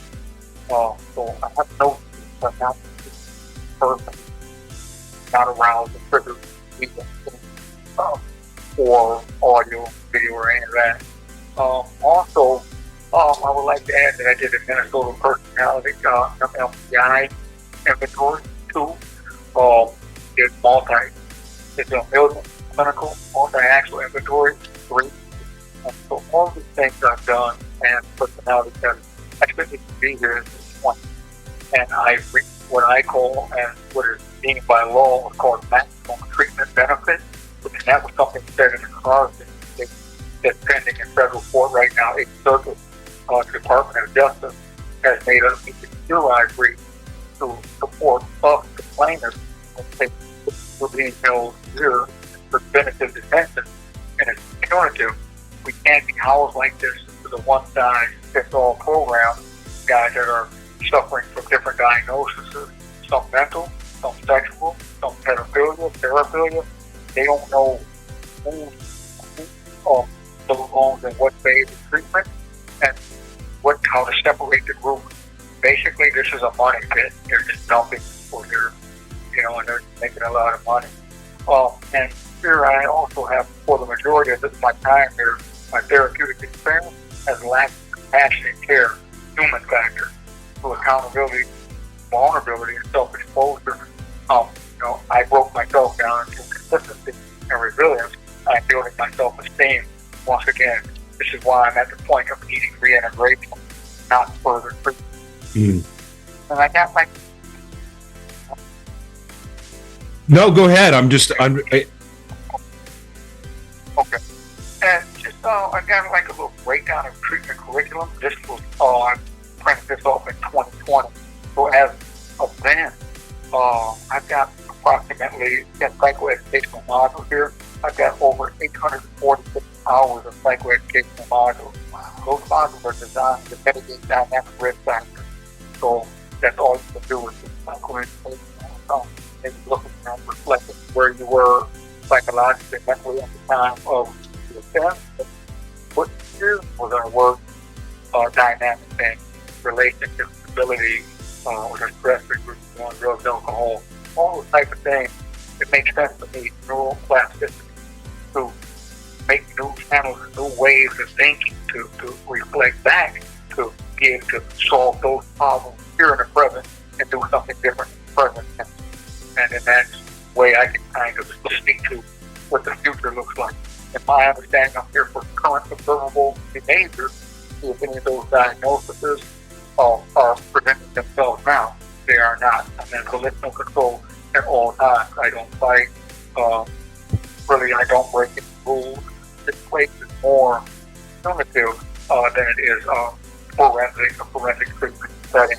From the time I wake up in the AM, I gotta worry, am I doing anything that's a rule and practice? Am I getting too many butters, too much alcohol? Am I saying things that are perceived in context and conversation that could be deemed a boundary violation? So it's went beyond treatment into what is just punitive and preventative detention. Combined MSOP programming hours, this is dated October 14, 2020. We're in 2023 now. At that time, it was 3,857 hours. There's no more. Taxpayers are paying for all of it.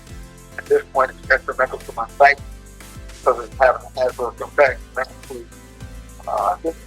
Go apprehensive about being around the security and clinical staff here. And I guess it's causing, at one time, back in 2016, 2017, mental stress and hopelessness.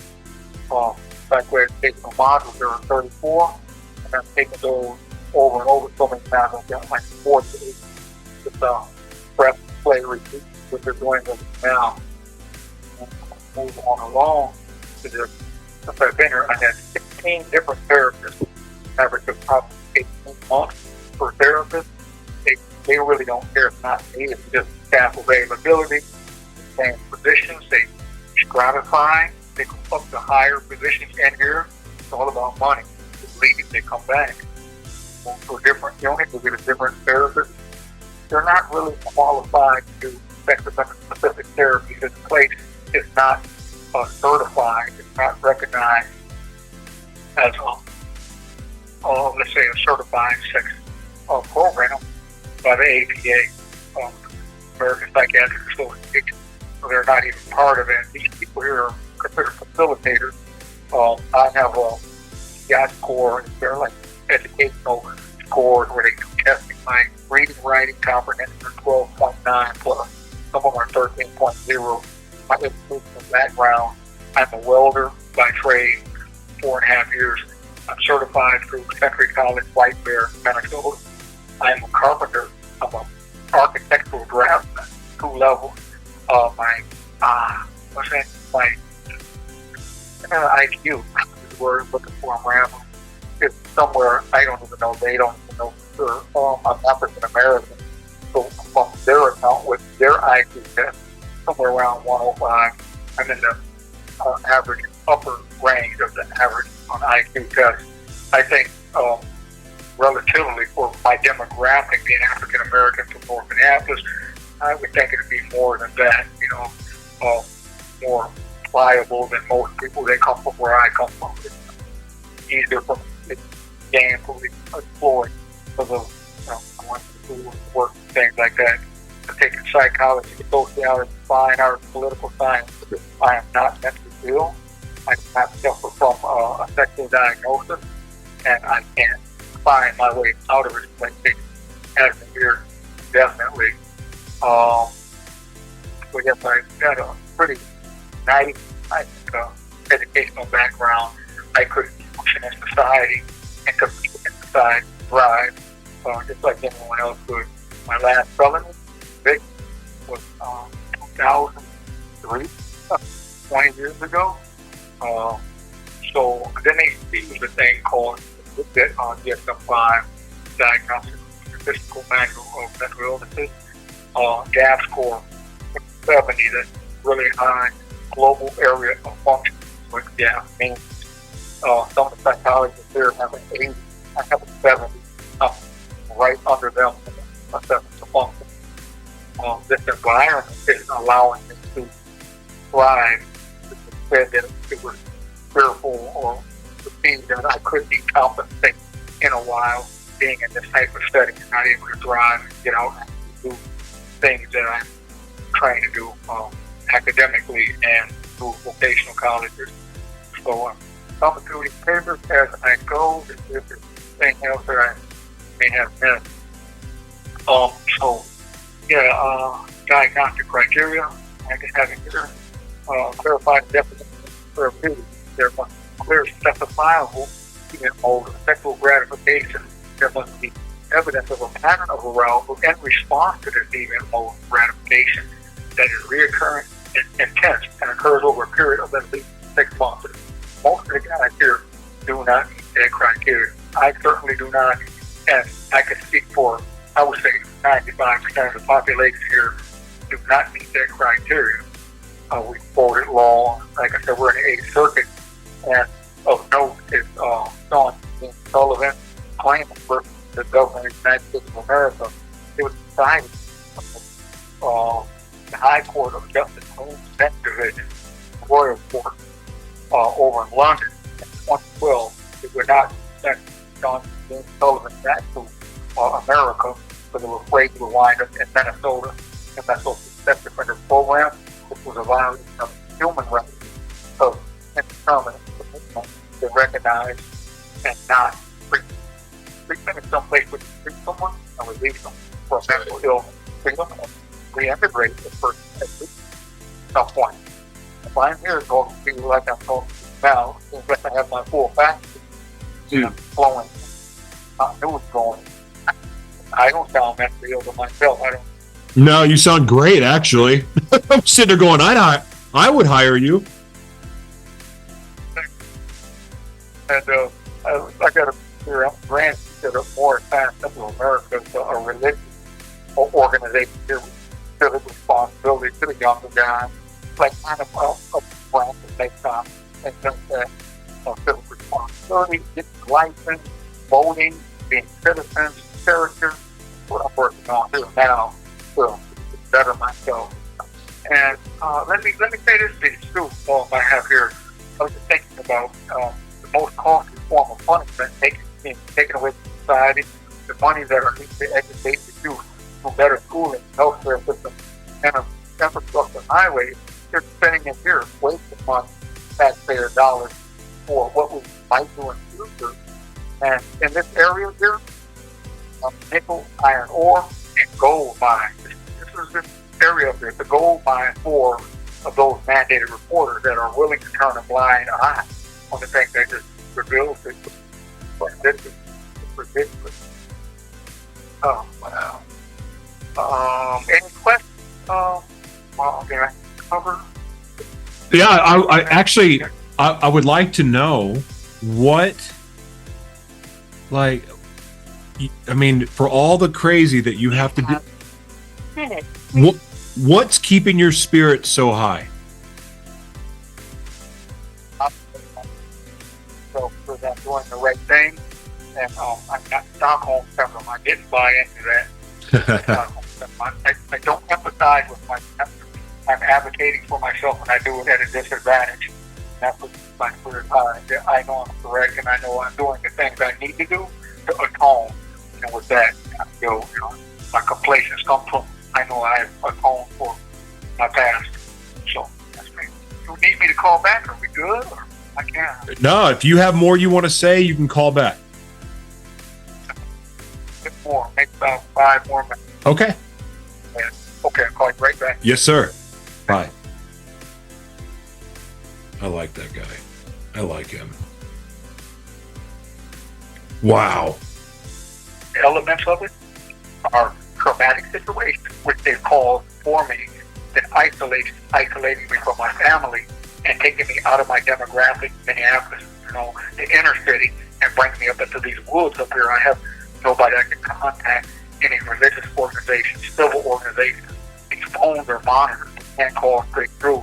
We don't have local news, so I can't live vicariously through the news and contact and meet people. So I'm isolated. Then they indoctrinate me and make me think. I told the staff here they have 1,000 by proxy, and they're like, "Whoa, Robert, what are you saying? You know what you're saying?" Sure, I do, and so do you. What I'm saying is that you have an illness, and your illness is grief. You want money, and you need it to look like I'm mentally ill. You need me to be in contact with you, like you're and working with me. I'm capable of learning on my own and obtaining information on my own, controlling myself, and I'm not going to play this melody, this melee with you. And then, if I seem like I'm indoctrinated, I pretend normal, then they'll reward me. And that's what the privilege is, the tier levels, they give accolades, our community meetings. So, no, I'm not subscribed to that. You're not going to do me that way. So I'm not a favorable person around them. But what I have done is I've done the whole program, done everything I need to do, done all the testing. And my number here, if anybody listens later, that would like to contact me and I can go a little deeper, it's 218-351-900. And my voice box number is 9139. Leave a message for me. And then I caller ID, get the number, get the message, call back, write, correspond. I can send informational packages about myself, about the program. And yeah, I think that's about it. And then, like I was saying about this program, they just do a lot of, you can't punish patients. It's probably another part I need to touch on. Are these clients, are they criminals? We talked to my conscience the first time I saw a person strapped to a gurney and taken to units of isolation to prison or forensic treatment facility. So the populace is totally different and not punish patients, and this is punishment 24/7 through deprivation, bullying, Stockholm syndrome, the fear of repetitive criticism is psychological battering, the hopelessness and the omissions that the clinical staff are leaving out by not reporting things that they should be doing. They're mandated reporters. And Potemkin Village, it's a movie set and a stage set, and they're lying to the public to get legislative funding, making it that we are the worst of the worst, and in fact, we're probably the most well-behaved people in penal institutions anywhere in America. And with that, I think I've said a whole lot. Well, go ahead. No doubt. Okay. Well, listen, do you want to, I know that you gave, if you want to say any last words to anyone specific, anything you want to do, man, like you can take advantage of this time.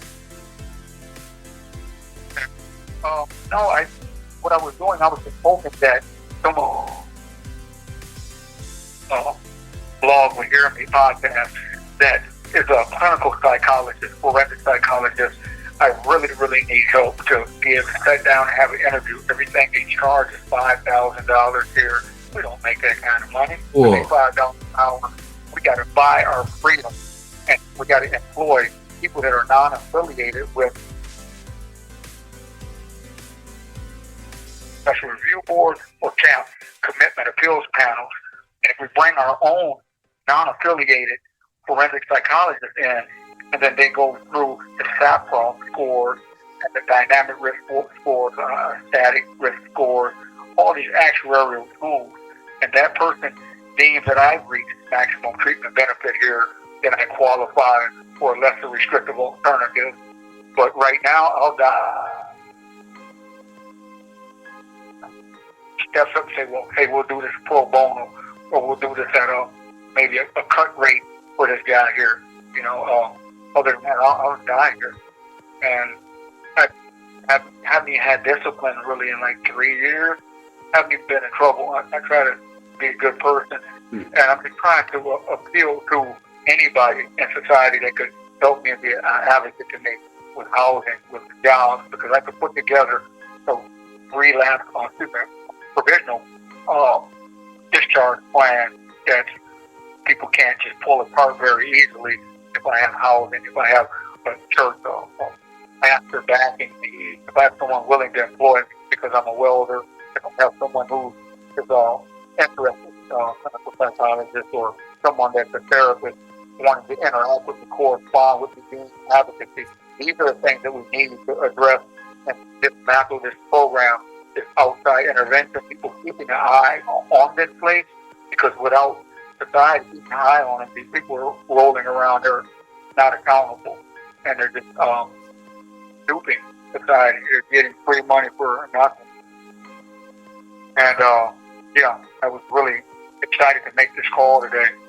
Well, I'm glad that you did. Feels like, feels like without this, I'm gonna be here and die.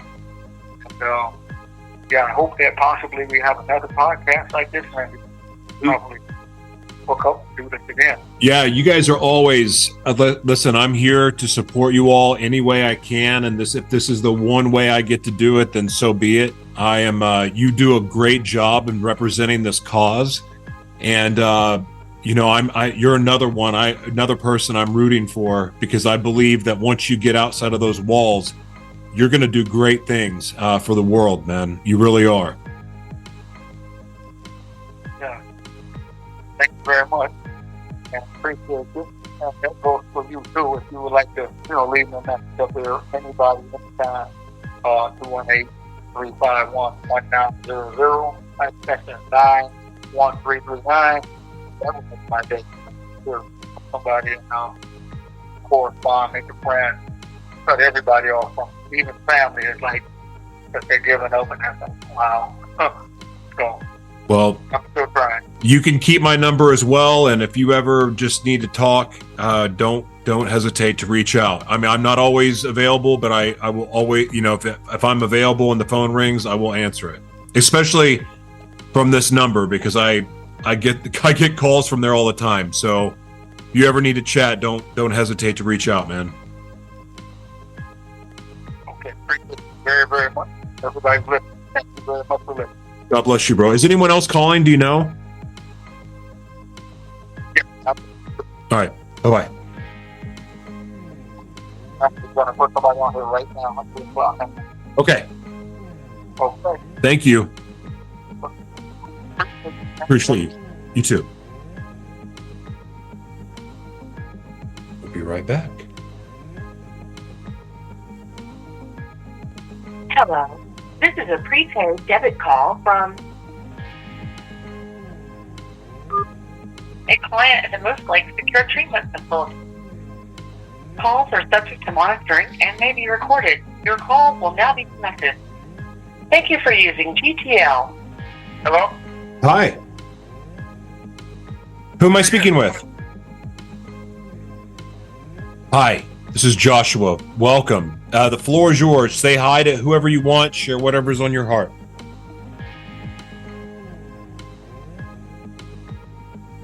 About the program and whatnot. And my stay here, I guess, one thing was bigger than 2008. The judge said that I was here for 18 to 24 months. And that is clearly has not been the case. As far as this process is just, it's a very frustrating process being here and trying to go through this program, but it is actually court in and court out. And I think they changed primary therapists a little bit too much. But overall, this program has not been entirely bad for me, because I've learned a lot here. But I guess it goes to, as far as when you learn what you learned and when you're demonstrating this, then it gets to the point where they don't want to let you go. And that's really my main problem with this program. But the material, the things I've learned has been good. I hate that I miss my family. I lost 4 uncles through COVID. I'm sorry, what was that? I didn't say anything. Okay. And there's 4 uncles through COVID, and really would like to unite with my family. Well, I can imagine, man. I can't,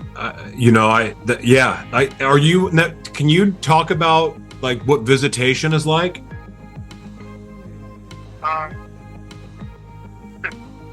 It's very simple.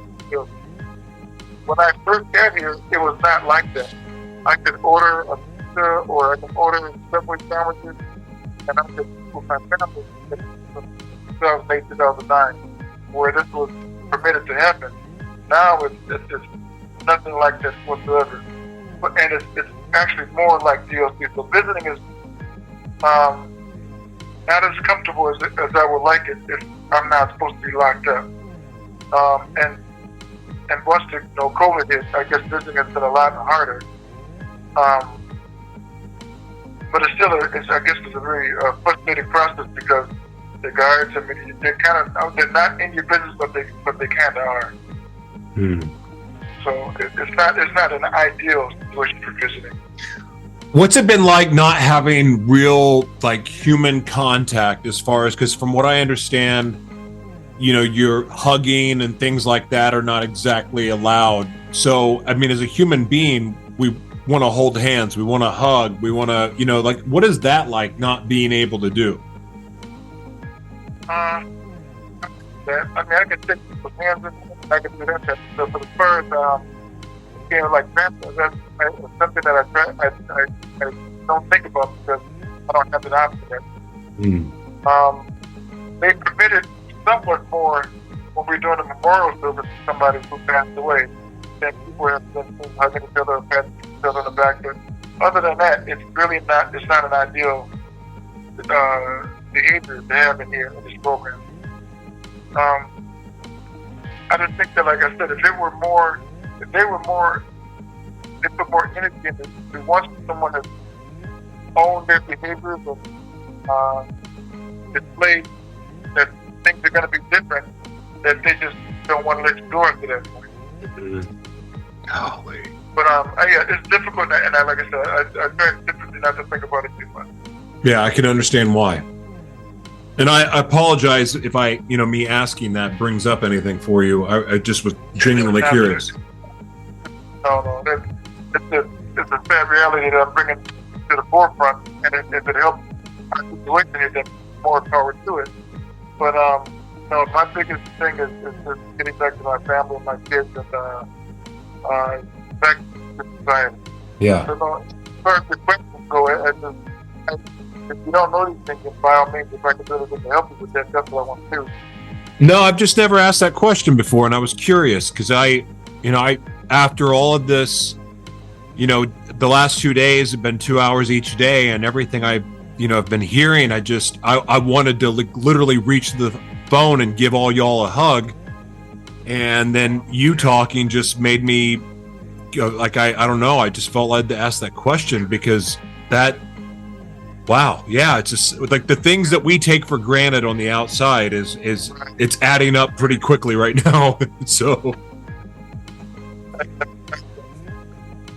I appreciate you saying that and for your sentiment. But yeah, I just hear this. We're like high priced farm animals, and they get money off of us. To your point, I'll bring this up. There's a thing before COVID where our support people that came through and they honked their horns in the parking lot of this facility, and it just it was like maybe 12 cars that were just driving through and they honked their horn in the support of you're there with him. They kind of locked the facility down and made everybody like close the yards and made us all come inside, and we could still hear the honking. And they suggested people not just drive too. But then a week later, they're biased because we think that we're still actively being criminals. So they say, well, whoever these guys support them are actively criminals. So then they put concrete barriers up, thinking that our family members were going to ram the gates to get us out of here. That's how they think. And it's frustrating because no one's thought like that but people. wow. So just to get an idea of how we're trusted or how we're looked at, it's frustrating because they think that we're the same as we were 20 years ago when this offense happened. Yeah. And that's not the case. And their holdup is because of offense. And what they don't want to recognize is that was a behavior. That's not who I am. And they making it like this is who you are. And trying to convince them to not think of us like that is near impossible. Wow, man. How do you keep your spirits up? Like what keeps you going? Oh God, I know that there's something better for me, and there's something better for me in the line waiting, and I had to go through this because I wasn't listening to him before. When I got out of prison, I married this lady, beautiful lady. We had 2 kids together, and we weren't living paycheck to paycheck, a nice neighborhood. I had bought her a car. We had 3 cars and for 2 people, and I was doing very well. And then I that for granted, and I hate that I ignored what I was supposed to be doing out there to begin with. So then this is a benefit. I look at it like a benefit because I wasn't earning anything, and I'm an idiot for being in this position. So I just look at like there's better for me out there to come, and this won't be the end as far as I look at that. And I pray and I meditate daily, and think about what I want to do out there opposed to what I'm doing here now. Yeah.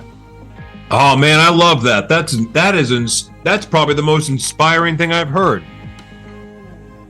in the last 2 days. I love that. That works with me. And like I said, I'm really blessed by to have the support that I have. My church and my mom and my family I'm truly blessed, and I'm grateful that I still have that after all these many years and after my criminal behavior that I have this. So it's very helpful to know that, and it just I'm more inspired than that. Wow, man, that's encouraging. God bless you, man. I really just God bless you. And I'm rooting for you too. I've said that to end almost every call so far, but I mean, I'm just blown away with your character, your resolve, and the fact just your spirit is so strong in such a dire situation. God bless you, man. Thank you, my brother. I'm gonna look at fitting this type of next time is like these are just the lowest of the lowest, and it's unfortunate because you get a drug dealer that can be just as detrimental to society as people that commit sex offenses. Yeah. But now you protect the public, but you have guys that nobody ever brought a gun to my school. Never. I've never even seen a knife at my school. But now they bring these guns and they're shooting up all kind of stuff. Yeah. You look at the former president who had several effective acts that was brought against him. Keith Ellison had stuff brought against him, sexual allegations. Al Franken, one of the senators of Minnesota, had sex brought against him. But again, they need people close attention to have to behave. It's not who this person really is. Yeah. And they, for some reason, they don't want to separate them because now they have something to put people down for and just keep them. Now, that's why we really can't get the help because, there are people that, as they say, they're sex offenders. Opposed to there are people that are in a very bad, unfortunate situation. So when we put that label on it, we don't care about them. We'll spend hundreds of millions of dollars a year to keep them there, where that money could be going other places. I know when this Mooselake area flooded, and it was like some years ago, and the surrounding area flooded, they brought in sandbags, and a bunch of people filled those sandbags up and then helped the public. I don't know if that made the news that we did that. No, I don't watch the news. That crap's poison, so I didn't see it. Yeah. I don't like being lied to, man. They lie all the time. Oh. But yeah, thank you for your attention and your willingness to want to help us. It's very unfortunate. We're trying a whole lot of work and that was so I appreciate it. Right. And I hope that this helps in some kind of way or another. And I hope to meet you one day out there at a restaurant somewhere or doing something. But it'll be pretty cool for that to happen. I would like that very much. I would like to meet a lot of you all, for sure. And you definitely, man. I've been in a pretty crappy mood all the last 2 days, and talking to you really lift my spirits a lot too. So I want you to know that it's not just me that you're going to have an impact on out here. It's going to be many, many other people. Right. Or you want to talk about this, and let's on you. God bless you, man. Thank you. You too. Bye.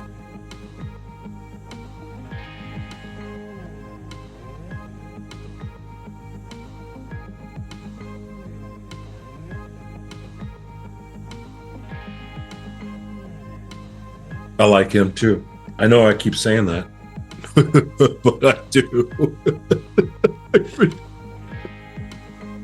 Talking, I mean,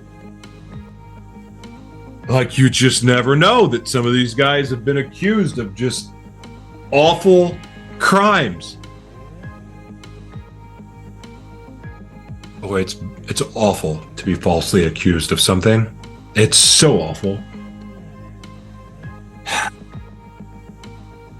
I don't know what's worse, though, being falsely accused or serving your time that you were given, be free man for a couple years, and then get thrown back into prison for doing nothing.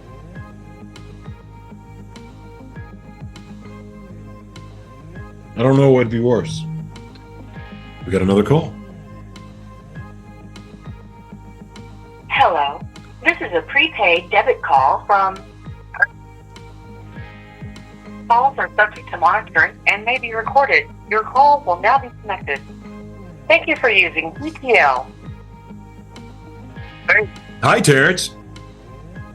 hi, how are you? I'm doing great. How are you? Very good. Very good. I was looking for Josh. You're talking to him, and we are recording. So, I know you have a limited time, but you have, like, you're welcome to say hi to anyone you want, and honestly share anything you want. The floor is yours. Thank everybody out there that's working on our behalf, trying get this place shut down or get something done to where we can get home to our families. I want to appreciate all your work that you do. And I'd like to go on and talk about how destructive this program has been to get to men of color, if that's okay. Please do it, man. Okay, so I went to the program back in 2000, I think, and I started in the sister program. It's like right across the parking lot of this place. It's shut down now, but that's because of money with this place. But when I got there, I seen a lot of disparities with the races, and I got to asking a lot of questions. And at one point, the therapist whose case I was on called us, had a community meeting, and told us men of color that the program was white favored. You know, I had been asking those questions, and I had been seeing the signs, and finally they broke down and told us that it is. And they also told us that there's nothing we could do about it, and if we didn't like it, we could sign out. Jeez. So, and while I was working in the program, I was almost like phase 3. I was doing phase work, getting ready to go home, but something seemed to happen, and I wound up here. Now I'm in the commitment side. And as soon as I got here, right away, they did my assessment, and they made me start over from the very beginning. They told me none of that counted next door, and they started me from zero. So, and it took me 5 years to get from phase 1 to phase 2. Well, I watched all these guys come in behind me. Some of them got to go on home, make sure whatever commitments they went home. But some of them, most of them, just went like within a year. They were zoomed, or 6 months. Next thing you know, they're in phase 2. And it took me forever to get here. And I started to wondering what that was about. It's because I continued to ask questions about this racial disparity. Why is it guys to do the exact same thing, but he has all these consequences, and he has virtually none? I could not understand it. So I moved from one unit to the next unit, and the same things are happening. I get over here, I was in a core group, and my scores got dropped. You know, the reasoning was that the director of the program, or director of that unit, the clinical director of that unit, said that my scores were too high. Even though the therapist case I was on was in their scoring tool, to make my scores for my monthly or quarterly, scatter, drop my scores down to to below level, and it took me like years to get them back up to where they are now. And then they're still not the best. You know, I'm in this unit, still asking questions. Why the disparities? Why I get a PER for having an extra pillowcase that I didn't even know I had, and it takes me 6 months to get back up to where you'll even put me down for a polygraph. And asking these questions, and they just give me no answer. I see these guys in here, and I'm in here too. I try to stay out of trouble, but I see guys, they get in trouble, and it's just hard to see them. One guy gets all of this stuff happen, good things happen, and the other guy gets nothing. I know for a fact that I'm in here with a guy that he hasn't been in treatment. He's been in here, say, 10 years. He hasn't been in treatment in, say, 5 of them. So finally he goes to treatment, and he goes from phase 1 to phase 2 in 6 months. So I go to my core group, and I'm asking questions like, how is that possible?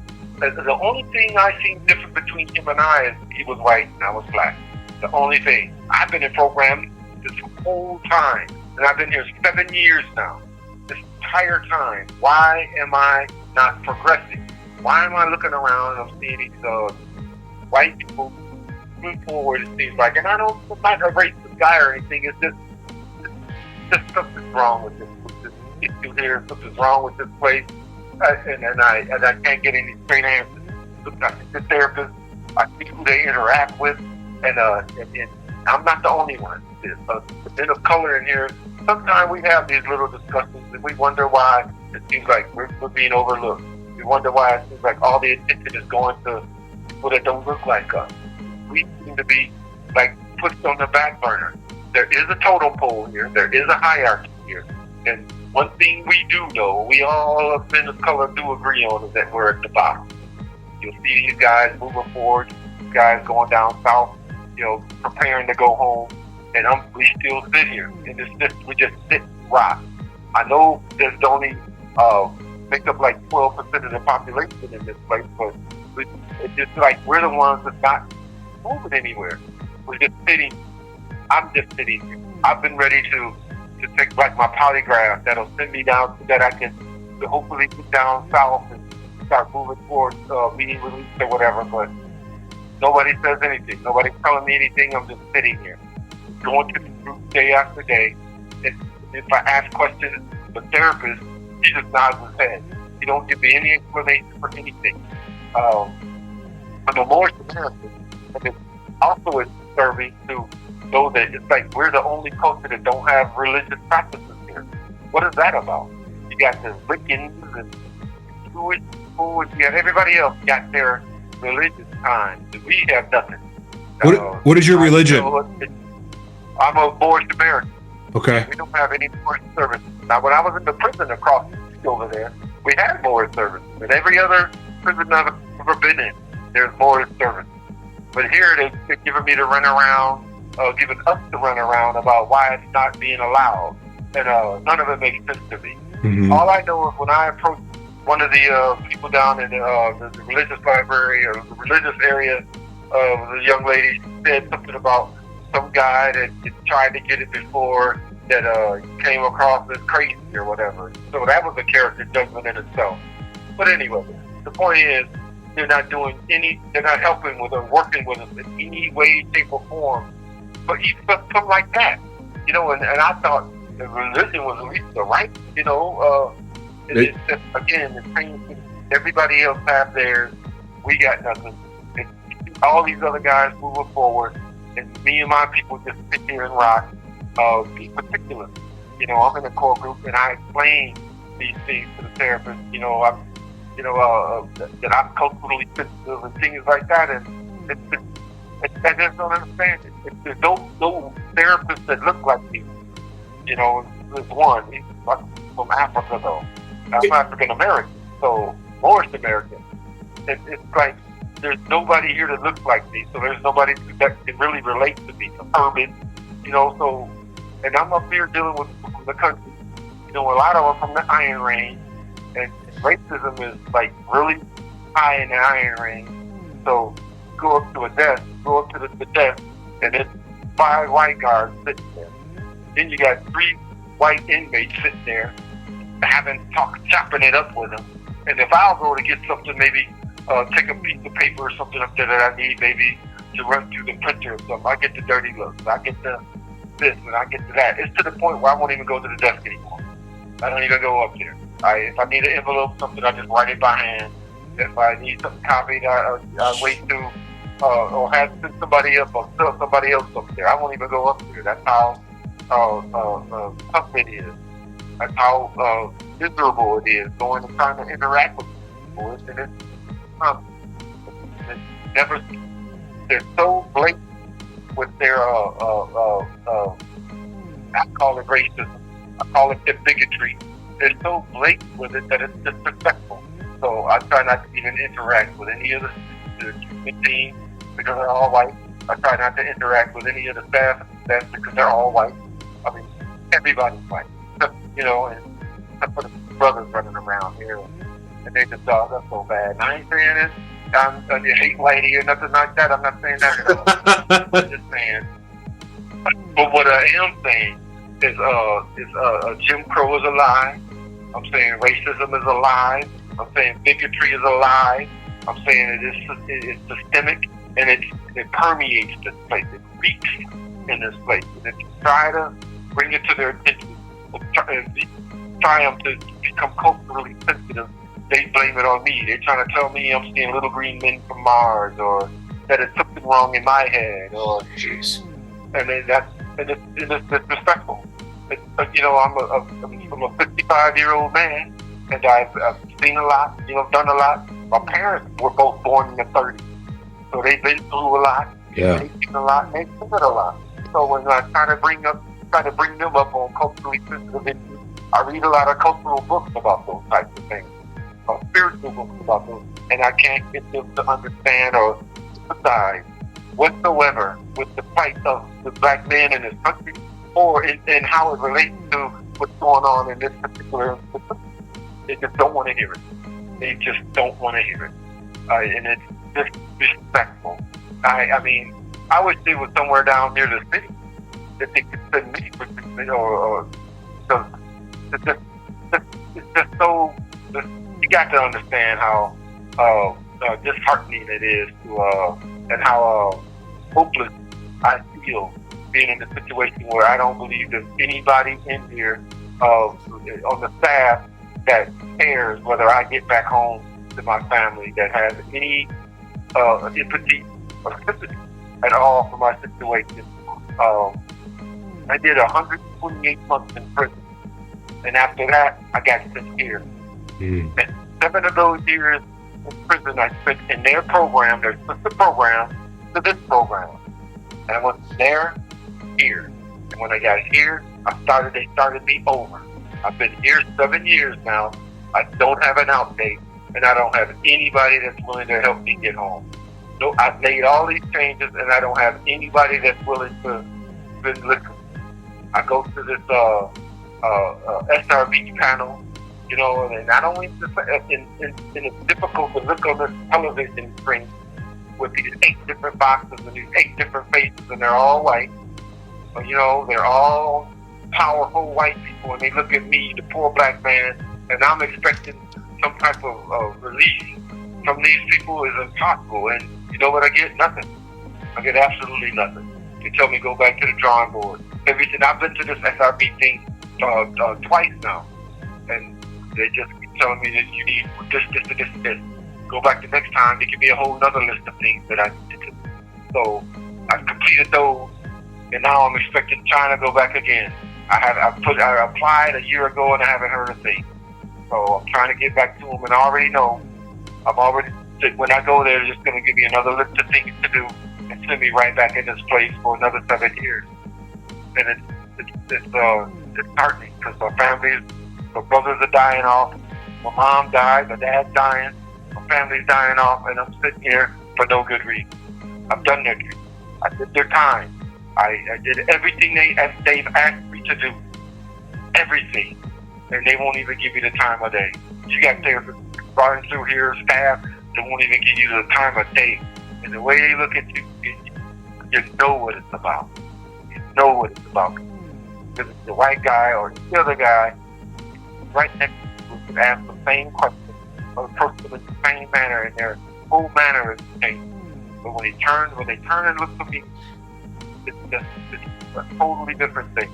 And then it's hard. And it hurts. It hurts. It hurts to feel, to know that I'm in what could be potentially the greatest country on the planet and still be treated like a second-class citizen. In fact, I had a t-shirt made by a guy that says second-class citizen across the top, and that's how You have 1 minute remaining. Hey, I want you to spend this last minute. I want you to tell people how important your culture is to you, because there's a lot of people that just don't and won't understand without hearing it. Can you share why your culture is important to you? We're strong people, and we helped build this country. Yes, you did. We have a stake in this country because we helped build it. And most of us, like myself and my parents, were born here. So we're naturalized American citizens. So we have a right to be here. So, and I just think that it continues to grow. And I think I want to say that I believe we're all connected. Yes. You know, black, white, purple, green, we're all connected by strands. And we need each other. We're all one people. Human race is one people. And I think that if we could all just stand together and trust one another and really love on one another, I think this country and it will continue. Thank you for using GTL. Dadgummit.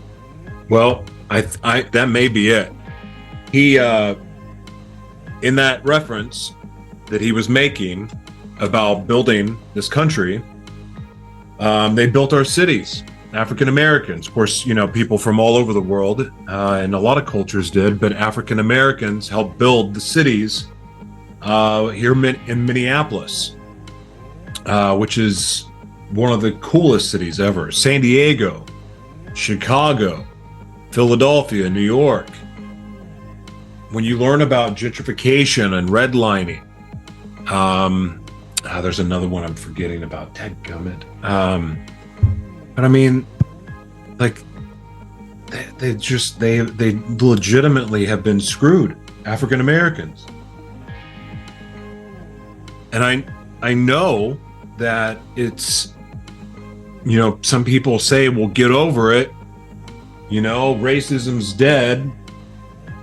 I mean, look, I'm sure the racism is nothing like what it used to be, but the president of this country is a racist. Like, and it's, you know, I don't know why people just forget all the things he said about African Americans, but whatever. I mean, yeah, do you. But the fact is that, you know, I know that a lot of African Americans have become very successful in this country, and, you know, that's a thing. And I'm not talking about the athletes, because, I mean, to be honest with you, I look at that as a form of slavery.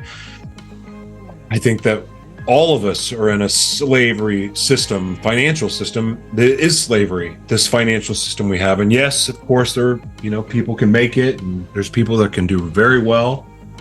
There's opportunities, but there's, you know, the game is rigged against certain people and certain demographics, and it's messed up. And racism is not dead in this country at all. It's not even close to dead. Is it better? Sure. It's also changed. But one thing that is not discussed enough, and I've heard someone make a comment about Trump, and I'm not a Trump fan, I never will be a Trump fan, but the fact is that Trump has done more for black people than this president has. Trump did more for black people than Obama did. And that's a fact. Now, again, I'm not a Trump fan, not even close. I don't like any of these people that are in office. And I won't be a fan. I'm ready to see some change. And wow, we've got another call. Hello. This is a prepaid debit call from... Calls are subject to monitoring and may be recorded. Your call will now be connected. Thank you for using GTL. Hello? Hi, this is Joshua. Who are you? My name is Randall Carnwell. Nice to meet you, sir. Nice to meet you. the forum for broadcasting or something? Yes, sir. We're recording now, and this is an opportunity for you to share anything and everything on your heart. You can say hello to anyone you want to say hi to. Honestly, the mic is yours, my man. Right. Well, I'll say hi to the world. But mostly, I want to talk about MSOP. The MSOP is the Minnesota Sex Offender Program, and what it really is a Minnesota Sex Offender Prison. It's a second bite out of the apple for what society is the most despicable, disdainful human beings. They have already cast us, right? Yeah. They have done crimes in their history, and they have served their time, and they come out and they're trying to get back into the community, into their best. They come here, and the hope is that this place is going to provide some kind of therapy, vocation, and get them back into the community. But none of that happens. What they do here is they house and create from out of nowhere, out of air, and say that this is treatment. But the treatment that they have, the main treatment that they have, is recognized by no psychological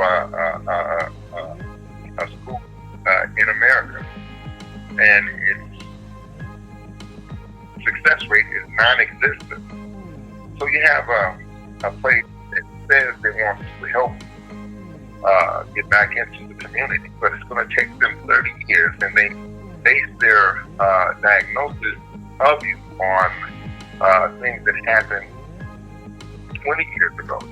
So it's like someone who was diagnosed with cancer 20 years ago, and they went and got, whatever that therapy is for cancer, and it works. And then 20 years later, the doctor comes back and says, we're going to treat you again for cancer. Wow. But you don't have any symptoms of cancer. The cancer is gone. Well, it doesn't really matter. You had it way back then, and so we're going to base our diagnosis on things that are happening way back then. And the only way that you can get out is if you can prove us that you will never commit another crime in the future. So it's more like a cult. It's as if they don't want anyone ever to get out. I believe that Governor Pawlenty said not on his watch. He will never get out on his watch. And it's understandable. No one likes a sex offender. And sex offenders have been denied by the media, by neighborhoods, by advocates for victims. And we even have the same treatment for ourselves. It's not like we love ourselves, because being a sex offender or having this phrase sex offender associated with your name doesn't give you a lot of room to have self-esteem. Everything I sign in this place has the word sex offender on it. Sex offender is known throughout America to be the worst that exists. So if I am constantly calling myself and having to call myself a sex offender, how can I ever be conditioned to be human or feel human or act human? And even if these are the things that I want, a lot of the men here have never been convicted of sex crime. They've had issues as juveniles. They were never an adult offender. They've been here 22, 23 years at $500 a day just to be housed. And while they were here, they committed no crime. They've attacked no staff member. They have exhibited nothing that suggests that they are out of control with whatever diagnosis they were claiming to have.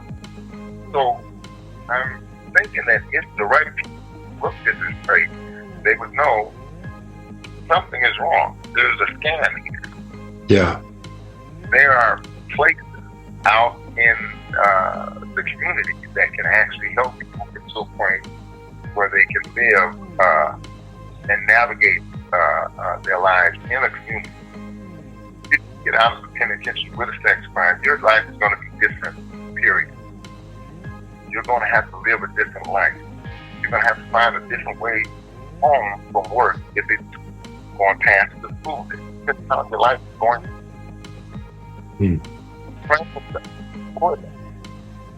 What happens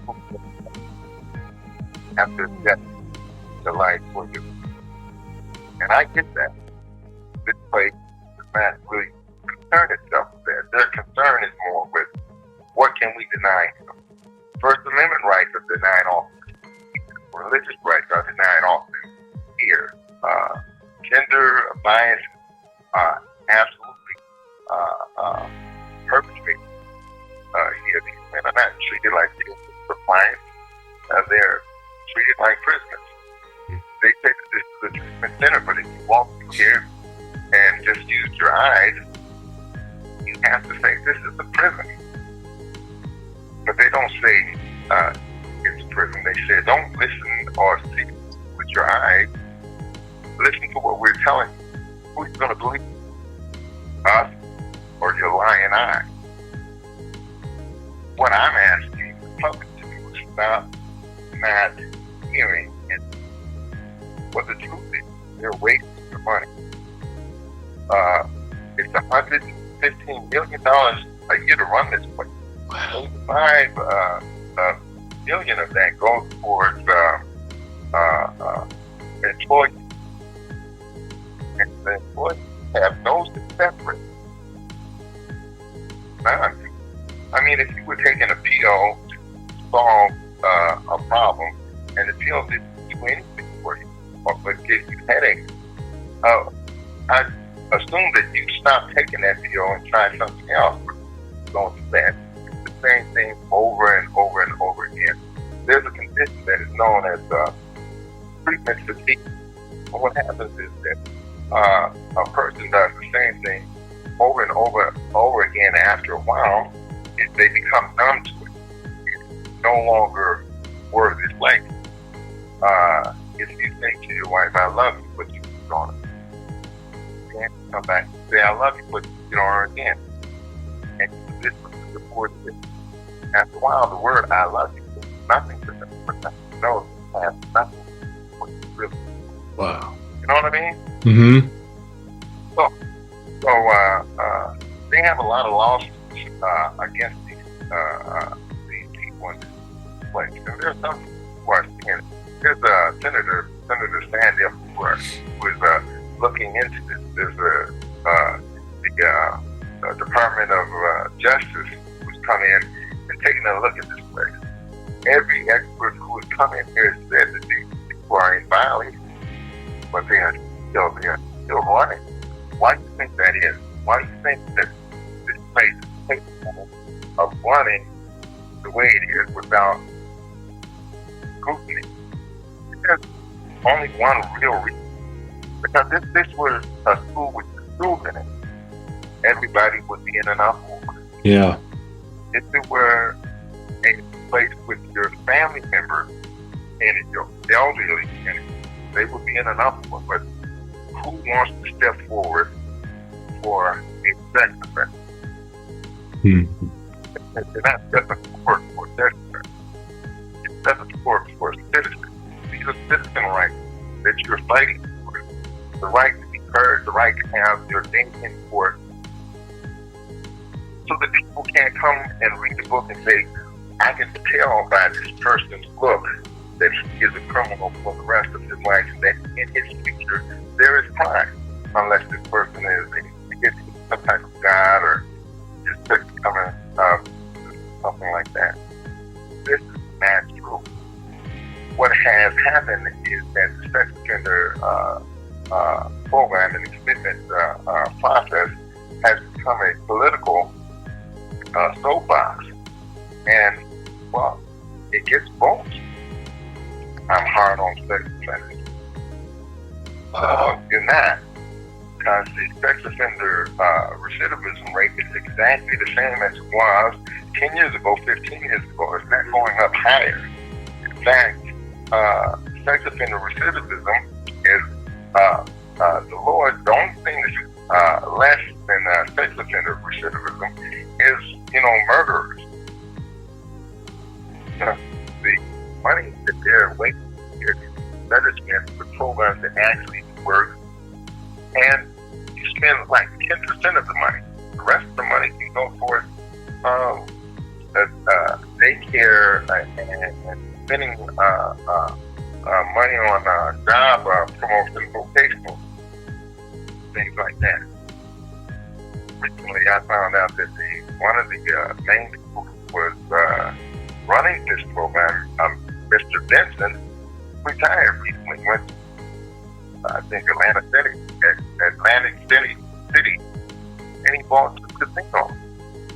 He awarded, so he named the casino before the casino.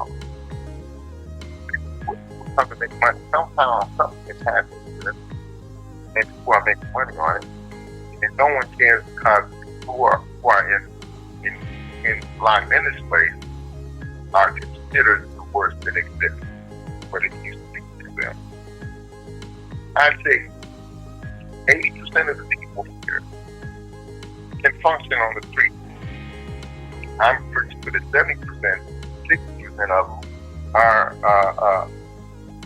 will never come back to a place like this because of what they're experiencing here now. There's a man here, I can't say his name because I don't want to embarrass him or anything, but he's 86 years old.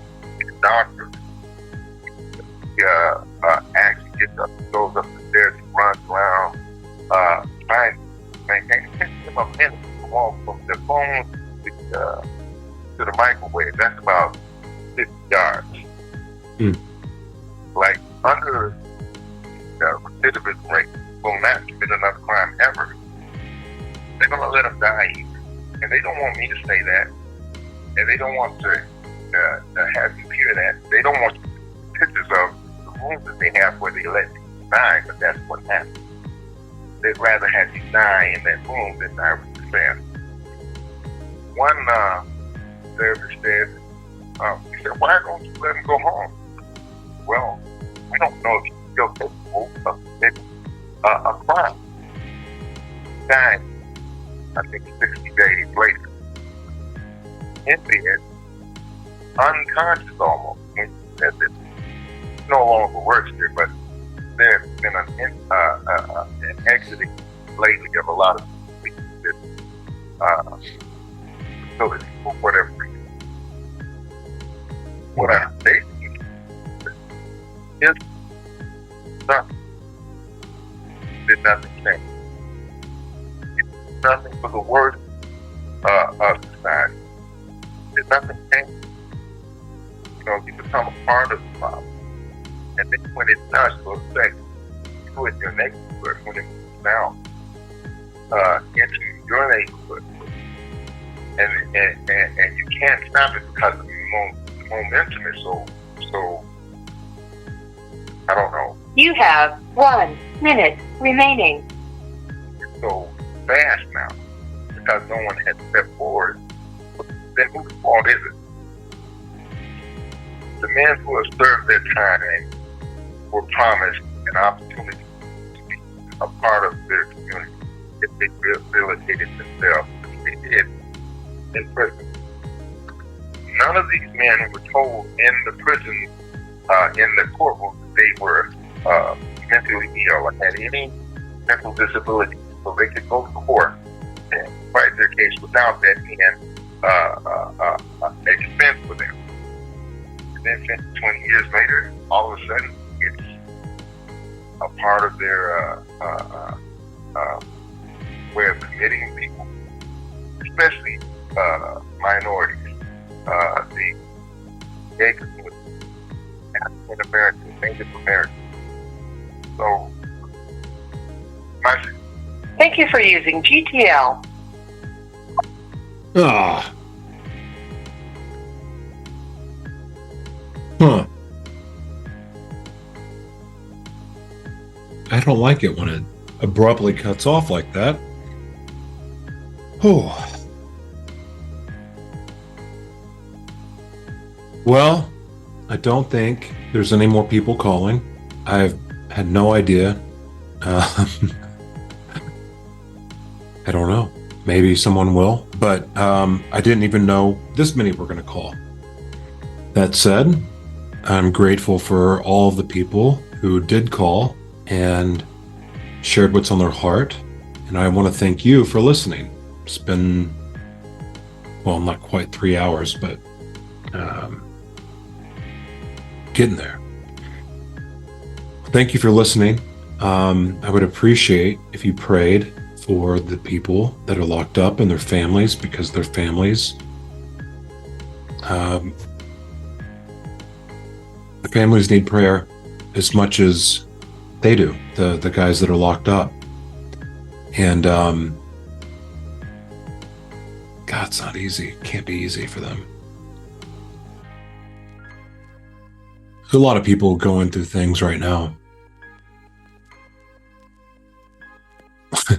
It'd be kind of interesting if they were actually safer there than we are on the outside. But that's probably not true. Anyway, thank you for listening. And thank you for sharing, and thank you for praying for them. God bless you all. Bye-bye.